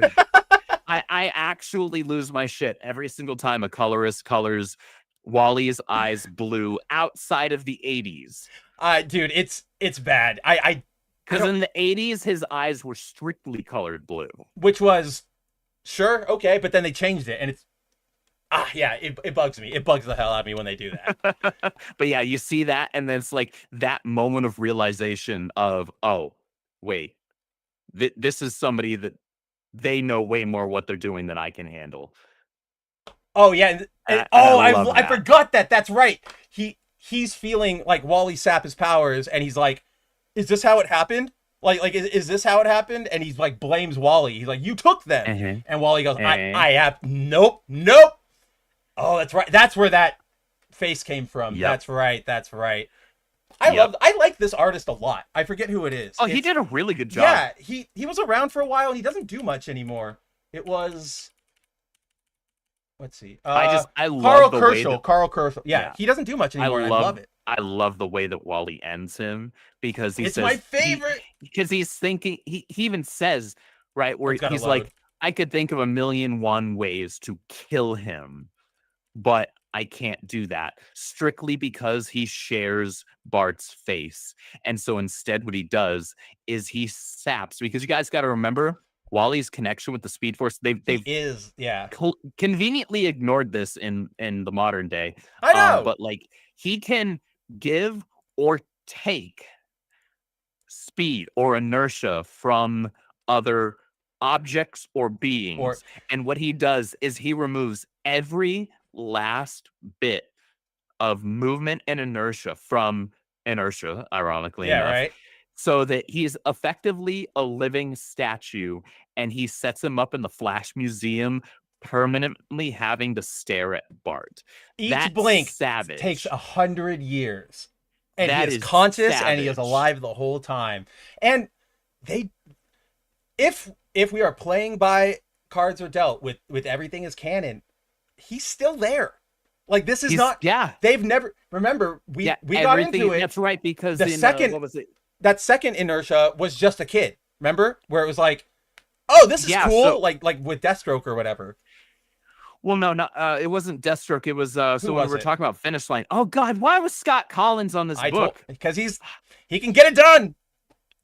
I hate his art so much.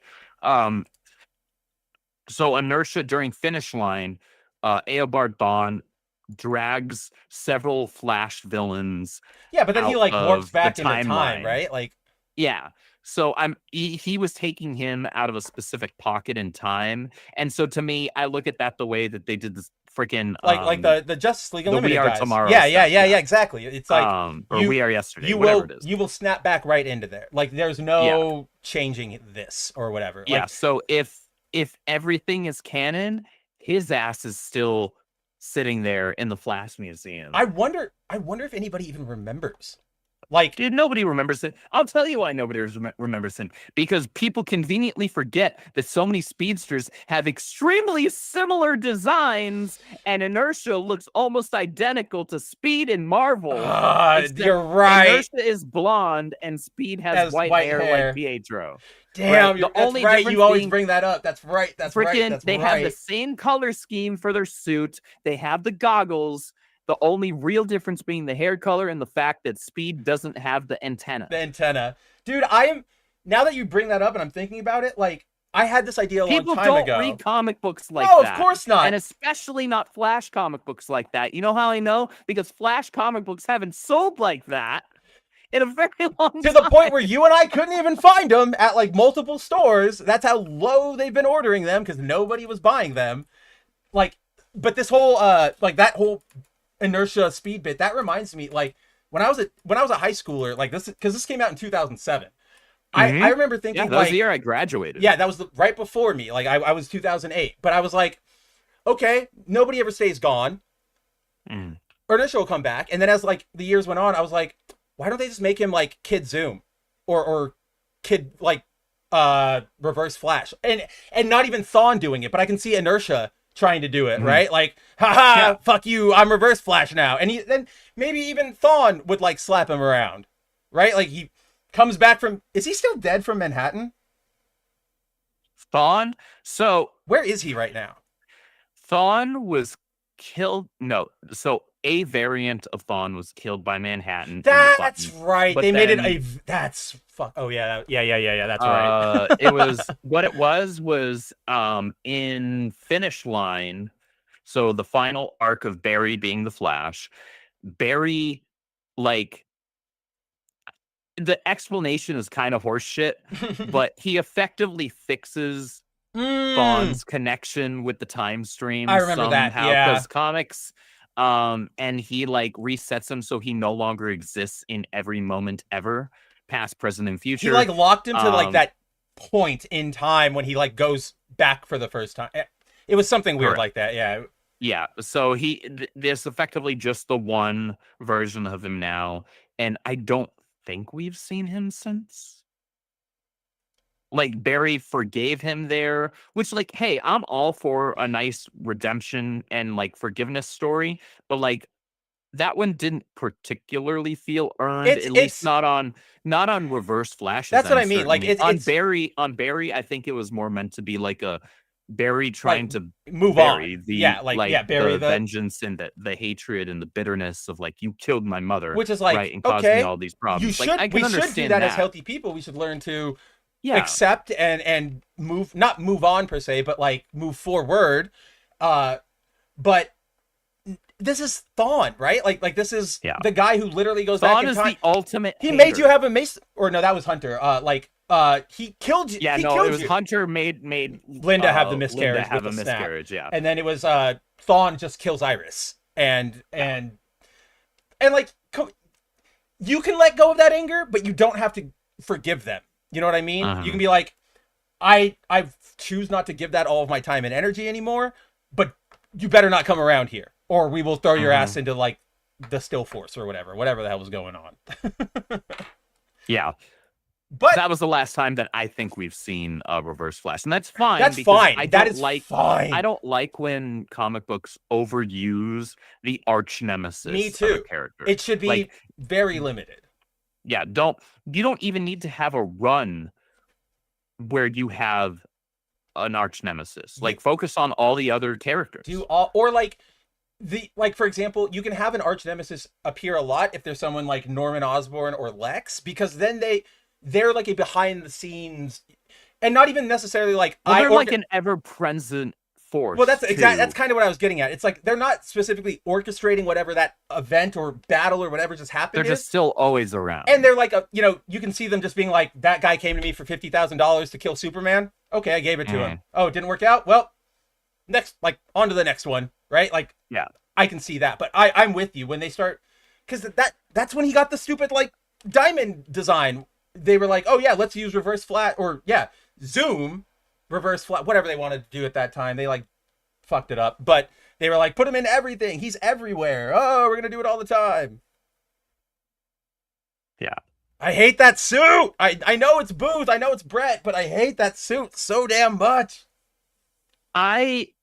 It's really mainly that logo. It's the logo, and then I don't like that logo at all. Like, I feel like you could make some tweaks to the black. The black in itself isn't bad. The black itself is not like inherently bad. Because this was that like just 6-issue arc where Barry had like way more gold on his suit than normal. They kind of like replaced all the yellow lines with like salt instead of like energy for the New 52 lines. It was like now solid gold, like built into the suit, and it was cool. But he also had like those really thick, like lenses, a third of his thigh. Oh, thick, yeah. Like, gold lines on his legs, right? Which was weird. And so they mirrored those on Thawne's suit, but they made them black, which, like, mirroring those colors in and of themselves, that's not a problem. But like, just those lines being that thick, it just looks so weird. That's what I mean. Like, it's just, I love Booth. I think Booth did design that suit. I'm not a fan. It feels and like, you know me, I sing Booth praises, until I'm purple in the face. Of course, yeah, no. But it's like we say, right? Like, not every artist or writer can nail it 100% of the time. You can't be gold 100% of the time. Sometimes you're gold 95% of the time. And there's also the other thing to keep in mind here, which was like, remember, in this era, DC had that very decidedly, like, we're different. Like, we're not, like, do not have anything classic. Like, don't give Superman the trunks, like, don't do that stuff. So I can see them going like, Brett, do what you can. And he goes, the fuck do you do to this design? Like, well, because the beauty of the Flash suit, like, when I say Flash suit, I mean like Silver Age. Yeah. Barry's suit it's the perfect balance of color. It doesn't have extraneous lines. The only way to perfect that is with what Mike Wieringo did on his and Mark Waid's run of the Flash, which was literally all he did was make the gold lines on the gloves, the legs, and the belt a little more angular. A little bit, and then he added the whiteout eyes. That was it. And that's all you needed. And it was perfect. And it was beautiful. It was perfect. The beauty in the Flash design is its simplicity. And it doesn't need to be like, that's why I love Francis Manipul's work. He's the man. I love him so much. He gets that perfect classic look, like pat. And I think when you bring that up, I'm now realizing like Zoom here, he looks more like a modern superhero, right? That we would have designed in the 2000s, as opposed to the reverse flat, like the Silver Age, which is like, that's what he's supposed to be. Yeah, I mean, I'll do you one better. Hold on. Can I? Is this even like the exact opposite of Barry's suit? No, because Barry didn't have the like bicep and thigh lines. No, they were gold in that specific suit. So like in that arc, like that 6-issue arc, he had a completely different I remember that suit. He had like, instead of white out eyes, there were gold they out like, eyes. Or like gold red. He had these like thick gold lightning lines on the top of his helmet, on the top of his cowl, and then those thigh lightning bolt design lines, those were gold on his instead of black I didn't even realize he had those on his. Oh my god, this thing looks, it's bad. Like, it's, hold on, I'm not a fan. Like, oof. I'm really not a fan. They like gave him. They did the thing that I was talking about last week with the Insomniac Spider-Man games. They gave him like bracers on his side, like those weird gold like metal supports, and it's like, why? He doesn't need that. Why wouldn't you put that on his legs? He's a runner. Like, yeah, no, like this is something that if I were designing a speedster, I could lean in this direction. However, if I was a writer or an artist for DC, I would never do this with the Flash. Look at this, dude. Look at this little like shoulder, and then it like only curves into his like breast. Like, what is that? What kind of design element is that? Again, the beauty in the Flash's design is in its simplicity. And so when you start to add all of these extra design elements, it gets further and further away from being a Flash suit, right? That's why we so often criticize Wally's current suit in this all-in era, because it doesn't look like a Flash suit at all. It's kind of like this, actually. Yeah, now that we're looking at it, like I could believe it as a speedster suit, but it doesn't look like the Flash. And that's the problem. The Flash has a brand. And within a brand, it has a visual aspect to that brand. And adding all of these extraneous lines and adding, like, having the suit be more black than it is red, automatically, like, that's not a Flash. That's not a Flash. I'm sorry. Like, a Flash suit is 2 colors. It is 98% red, and then it is like, or maybe 97% red, and it's like 3% gold. And then if you're Wally, it's like 0.05% white because of your eyes. Yeah, exactly. Like, because of the white out eyes. But no, I agree with you. Like, it's over designing it, right? It's kind of like, again, the Spider-Man is the best example, because we look at like Marvel Rivals or Insomniac Spider-Man, and they just build on it. And I know that you're trying to be different, but you can't top that. Like, Spidey's, you can't fix perfection. Or like, do you remember? It's one thing to have, like, create your own character. Yeah. And now you have, this is your design, right? And maybe it has all of those other lines and things going on, and that can work. But when you've established what a character's suit looks like, what its iconography is, you're not going to be that's why here's chained. That's why this didn't work for Superman fans, right? I actually, in isolation, really like this suit. He does say that, guys. I can validate. Like, we've talked about. I don't know why he does, but design, but it's not Superman. Yeah, it's like a Supreme or a Hyperion. It's definitely not just like with the Flash. The beauty is in the simplicity. That suit feels like your dad just learned what, like, what is it, like, what is a fashion brand? I don't know. Like, I don't know. they just learned something fashionable, and they're like, oh, cool, I want to wear it. And it's like, you can wear it, I guess, but it feels weird because you're like a 40-year-old dad and you're not going for the full style. It's I don't know. It was not a great period, but no, it was not. Like, little known fact, that that suit actually had some influence on my initial, like, baseline design for my character in the RIPPAVERSE's suit, because I initially designed him to have the collar. Oh, okay. Like there was still suit here, so Right, it wasn't right. collar and then skin. Okay, and but then, so it was more like the well, like the Superman suit from the movie, right? Just like the little bit. I like that design a lot. Like I liked that collar on Superman, and I even liked it in the New 52 design. I was like, I like that. But then it's when they go like no belt, and we're gonna do like weird little like flash bobble belt, and then they no went boots way too far and, from the classic iconography. yeah, for a suit there, and that just like it reasonably did not fly. it doesn't, fans. and even. Yeah, like that would be a suit for like John, maybe Connor, but it doesn't fit for Superman. For Clark. Yeah, not for Clark. Like you have to maintain a certain percentage of that original iconography. And then just sort of like one last note on trying to redesign like really iconic suits. Do you remember when they tried to redesign the symbiote? Or I know it's your boy, but Humberto Ramos did the like symbiote suit redesign. Which time?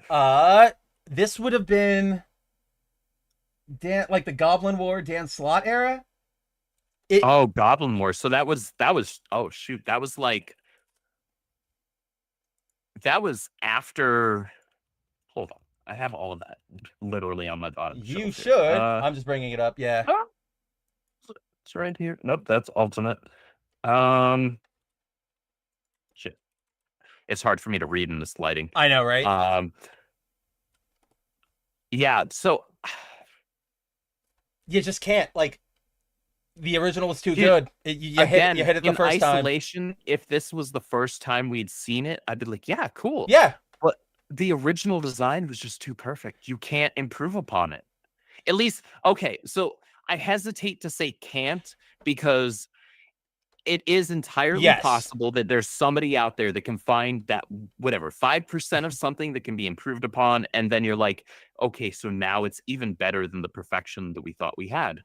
But this is not as good as the original black suit, and I say that as a self-professed Humberto Ramos fanboy. This was just another one of those moments of didn't land. It's one of those moments, and this happens very often in comics, and it's been happening for more than 2.5 decades at this point,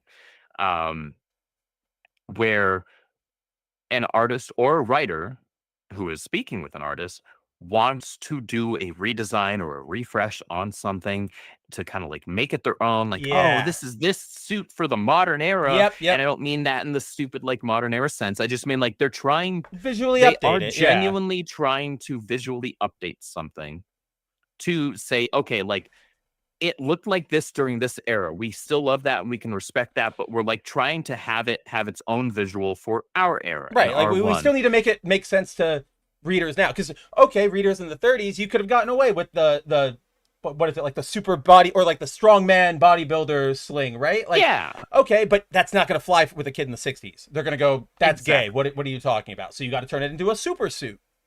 Exactly. And so I can understand and I can sympathize and empathize with that, because that was a struggle that I had when I was trying to design Zephyr's Blue Shift super suit. Oh, I'm sure. But at the same time, like, you can't improve upon perfection. You really can't.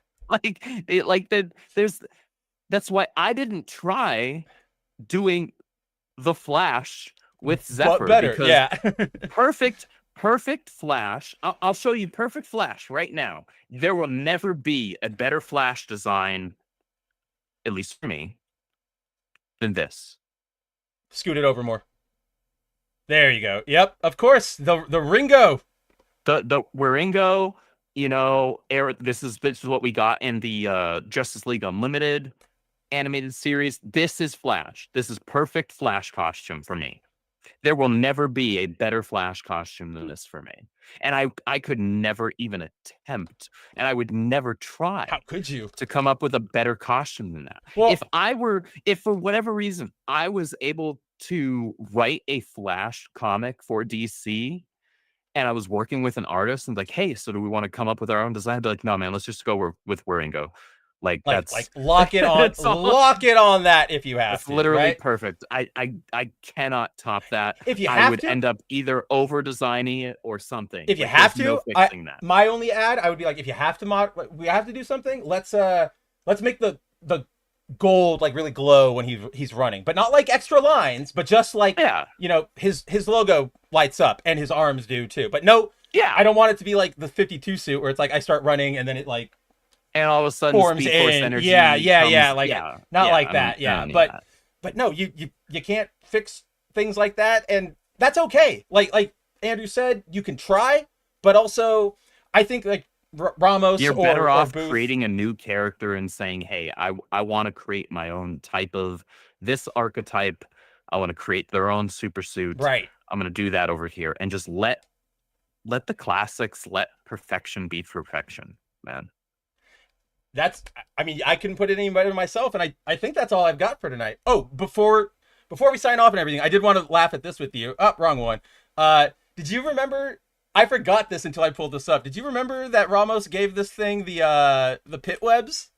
Like, why would you give the symbiote suit the pit webs? Gosh. Like, why? No, I didn't. Why would you give that specific suit the like? That's what right? Like they had perfection. I hate that. Sleek spider black so suit. much. You're good. Okay, let's give it like. Okay, first of all, the web wings, but also those eyes, guys. That's not just that's not just a Ramos styling choice.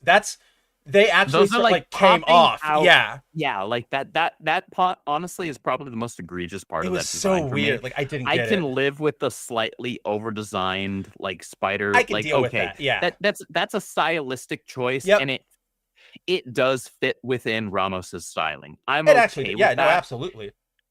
I'm okay with that. And it also evokes more of the like Gargan spider, right? That who had it more recently, which was around that same era. Yeah. Like, I have never liked the web pits, ever. Nope. Like, I hate them. Get rid of them.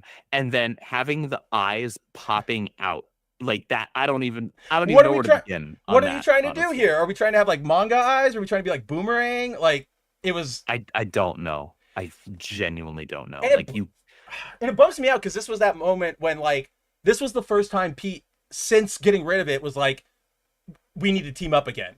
Like for real. Yeah. And they bonded. And even in this page, he's like, and then the next part after that, the next point after that they had done that was in the freaking Ebon War, right? Ebon War, yeah. And even then it was like, here he's like, we have to bond. That was more of a classic design. And that was way more of a classic design. And that was also like Pete going, okay, we can bond, but there's a limit. And you know there's a limit. Like, keep a lid on this thing. Yeah. But yeah, I think that's all we've got for, man, what book were we even talking about? We jumped to like, we were talking about Knightfight. So yeah, I think that's all we've got for Knightfight for this evening. Might be cool. We'll see where it goes. Dan, I'm glad to see you doing sequentials again. Hopefully, not hopefully, like I'm just ready for you to get your break. One book for you next year, and I'm excited for that. Yeah, like Mora, like for real. I hope you like upped your page rate to where you're getting paid more what you deserve. You should have like Jim Lee rates at this point with how much they're working you. Honestly, yeah, because your art's better. It's more dynamic. Andrew, it might not be as detailed. But it is more dynamic. I'm sorry. No, I'm agreeing with you, but I'm going, Andrew, we can't get into it again because you know what happens when we get on Jim Lee. We go, let's look at everything. And it's all bad. Like that new... It's going to be the same, like, 7 or 8 recycled Batman and Wolverine poses for everything. And they're like... hey, that's Jean Grey. Why is she posed like Logan? And it always bugs me because they're, like, mid... Like, explosive action or, like, mid-movement. Like the Robin one that he showed today that I don't have on hand, but it's like... Robin's squatting. Oh, the one that I sent you earlier from one of the variant covers for next issue. Oh, that's right. It's in there. Yeah, I think I can just pull it up really fast then. I forgot you sent it to me. There it is. Yeah. Open it. Will it go? Like Bruce looks boring as hell. Tim looks okay. He's just standing there. It's still a pose. But like that's what I mean. I feel like I've seen this pose out of him 18 million times. The pose from Tim is like, I see what like you're going for, which is like the crouched like battle ready, but this feels like he's getting up. Like he was sitting down and he's like in the middle of like standing up, and it's not dynamic, it's not exciting. It's kind of sad, honestly. Like just leave him alone. Let him go. Yeah. Let him go. Jim, at this point, I don't know, man. Like, just run the pick a company. lane. That's what you're doing. Yeah, That's just all you need to do. Run creative or draw. Pick one. Because running a company, as someone who works for somebody who runs a company, there is a lot of crap you have to deal with every single day that takes up a lot of your time. And you're You Rippa. don't have the time. He's Warner. Like, you've got a lot going on there. This DC, bro. Like, we are as big as we might be. Like, in terms of indie comics, we are still a like a pico fraction. Like, you are not even close there. Somebody like DC or Marvel, and so what? Somebody like Jim Lee would have to juggle on a day-to-day basis, like. I can't even begin to imagine. So, man, look, maybe I'm him not and knocking you. Maybe he was plugged into the machine, and then they let him out only when they got Dan. Like, you have to have somebody else who goes into the machine. It can't function without it. Seriously, like, man, like, Jim, I get it. I can empathize. I sympathize. Like, just don't worry about drawing anymore, unless you're just drawing for your own amusement and entertainment. Like, you don't need to be doing covers, or do like, at least not if you don't have the free time to put the effort, and quality into it that I know that you're capable of. Like, we saw you on 90s X-Men. We know you're there. Yeah, like you're my second favorite X-Men artist. Okay. You did amazing work back in the 90s. Will Spertagio is my favorite. Oh, of course, You asked. Because I think he just had like a super unique look to his art. And honestly, I realized actually just like a week or two ago why I think I liked his art on X-Men the most. And it's because his art is the closest to my favorite Flash interior artist, Oscar Jiménez. Yeah. No, I can see that, like, rounded. No, I see the vision. I can get that. So, like, man, just like run your company, tell people what to do, produce good comics, and if you find a pocket of time to be able to put like extra effort into a cover, cool. But like, don't put like or even low effort, like reuse poses. Even I would say, like, don't even worry about covers. Like, Jim Lee is at this point now where you could do like, the fires in California. Jim Lee drew a commissioned piece like for that, open bidding, and it would get 50,000. Like, do that, because then it's like special stuff like and that. important. Like, that's humanitarian stuff, right? Yeah, like, exactly. That has genuine value. This is just comics, man. This is just another Batman cover, and come on, like, you've already got you've got Jimenez on the standard covers, you've got Mora doing variants, you've got Julian Tedesco, the guy I love, who does like the really like animated painted ones. Like, he's on it too. Like, you don't need Lee here. It's in good hands. It's in good hands. It's not. You can safely and securely pass the torch. Just rest. Man. I thought you were gonna do pencils down. Pass the baton. See, when you put your arm up, I thought you were gonna do the Jonathan Kent. The like, you can stop. Like we're good. Don't draw. Don't draw. Okay. But let's see. I think, Andrew, do you have anything else you want to hit from this week? Anything you want to know? I don't really think that I have nothing. That was kind of. I got nothing else, man. Like, those were the bulk of the books. Absolute Superman, as usual, was solid, but not a lot happened. That'll probably be one. I know we didn't talk about the last one, but I feel like that 3-issue chunk is going to be good enough to talk about. Like, that's where everything's going to play out. It'll probably be like a 10-issue summary, and then like whatever the next issue is. So we'll get to it, but it is good still. We are still enjoying it. I am genuinely curious to see how they're going to introduce and implement, because obviously they teased at the end of KO, they teased the absolute community.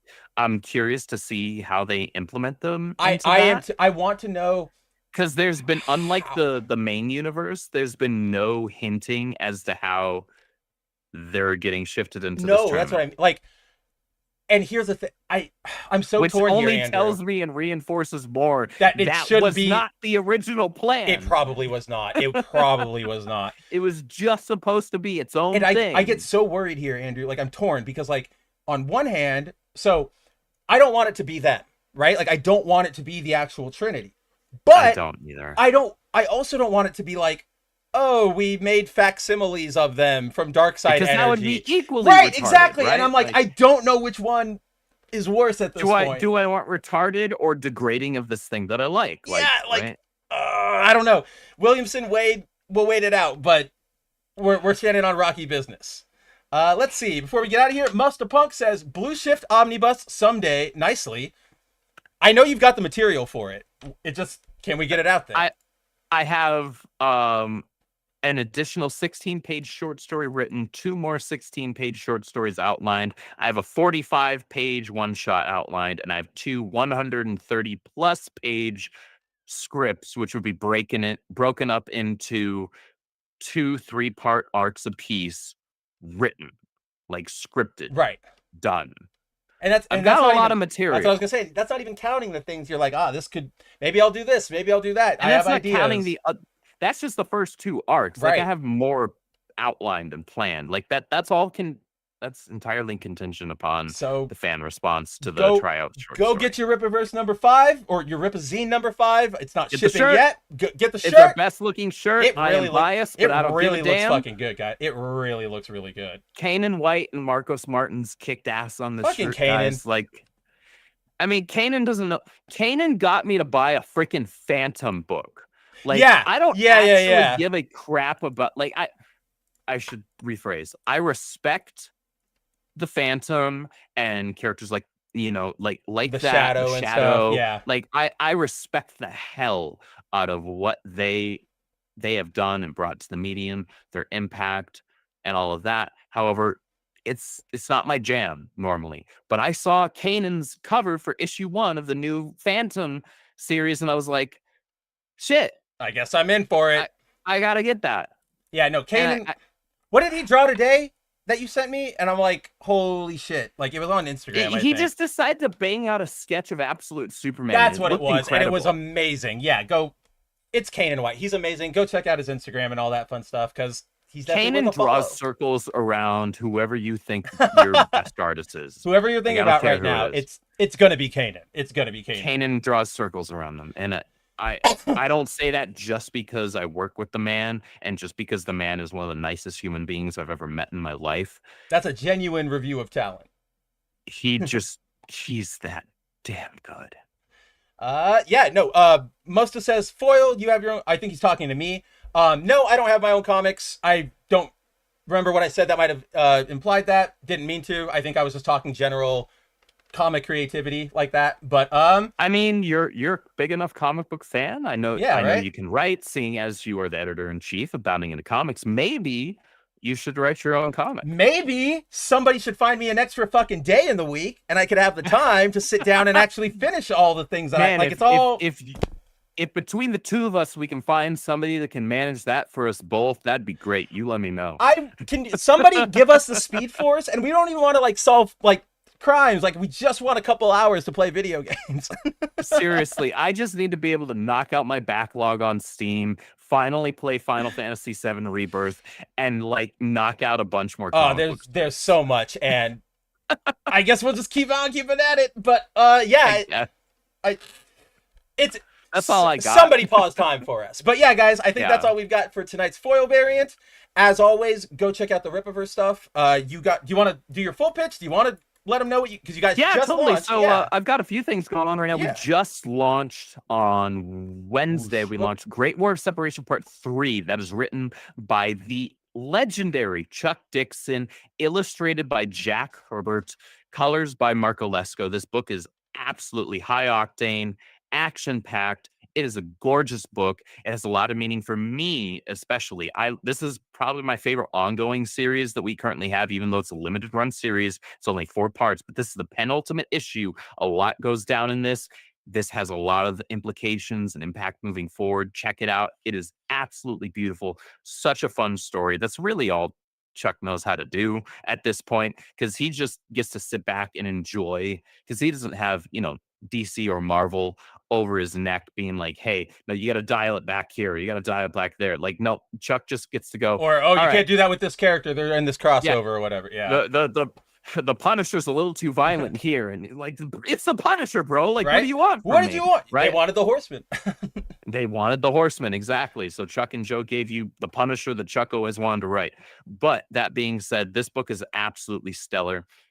I will be on Comics League tomorrow. I think it's about 3 p.m. Central, I think is what it's going to be, something like that. I'll post on my social media.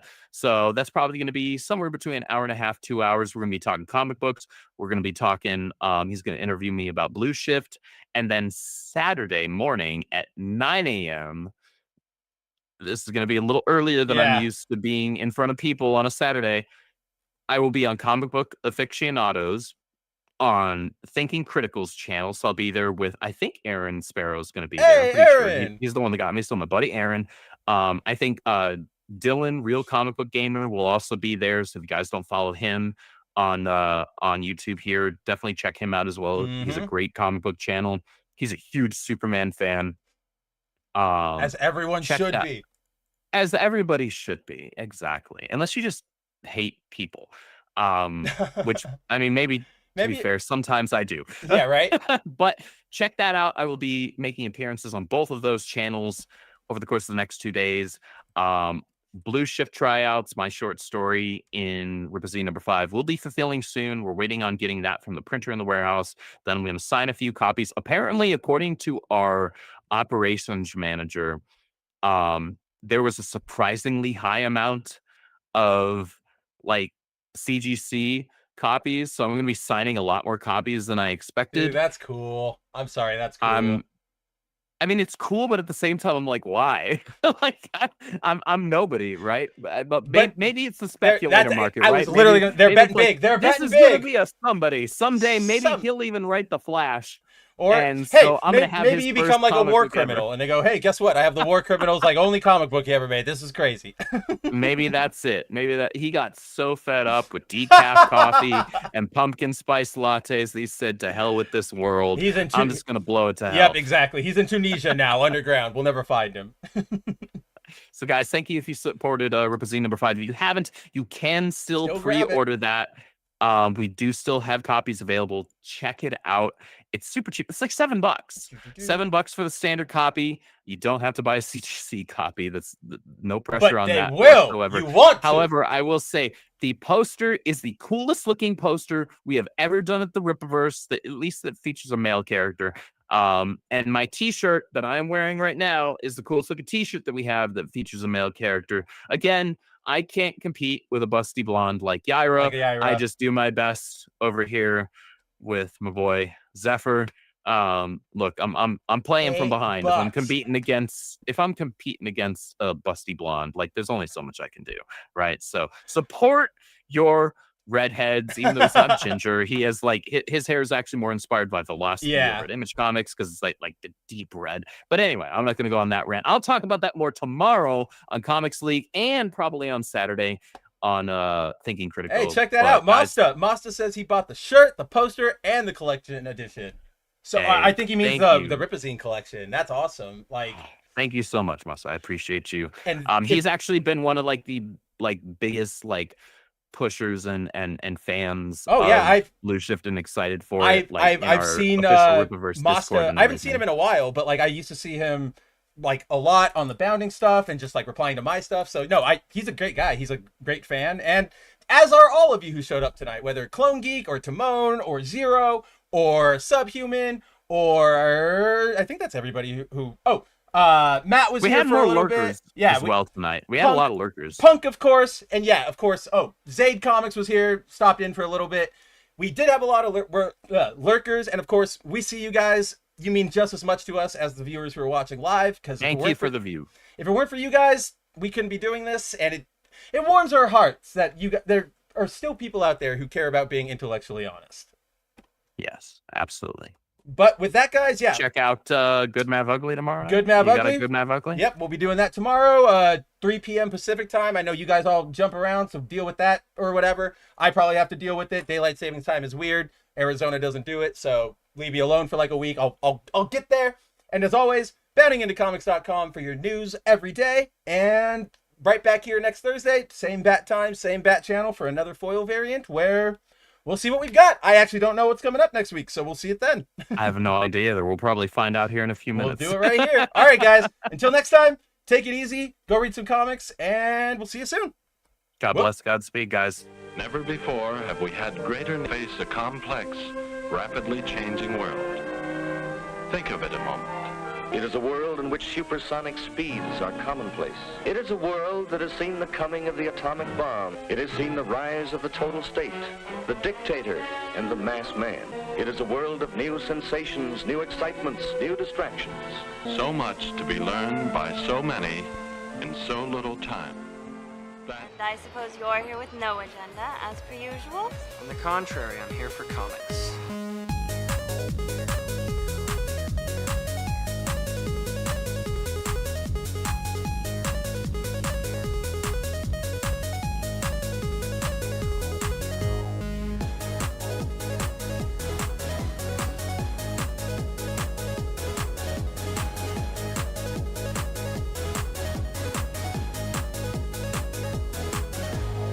How's your comic book collection, Brody?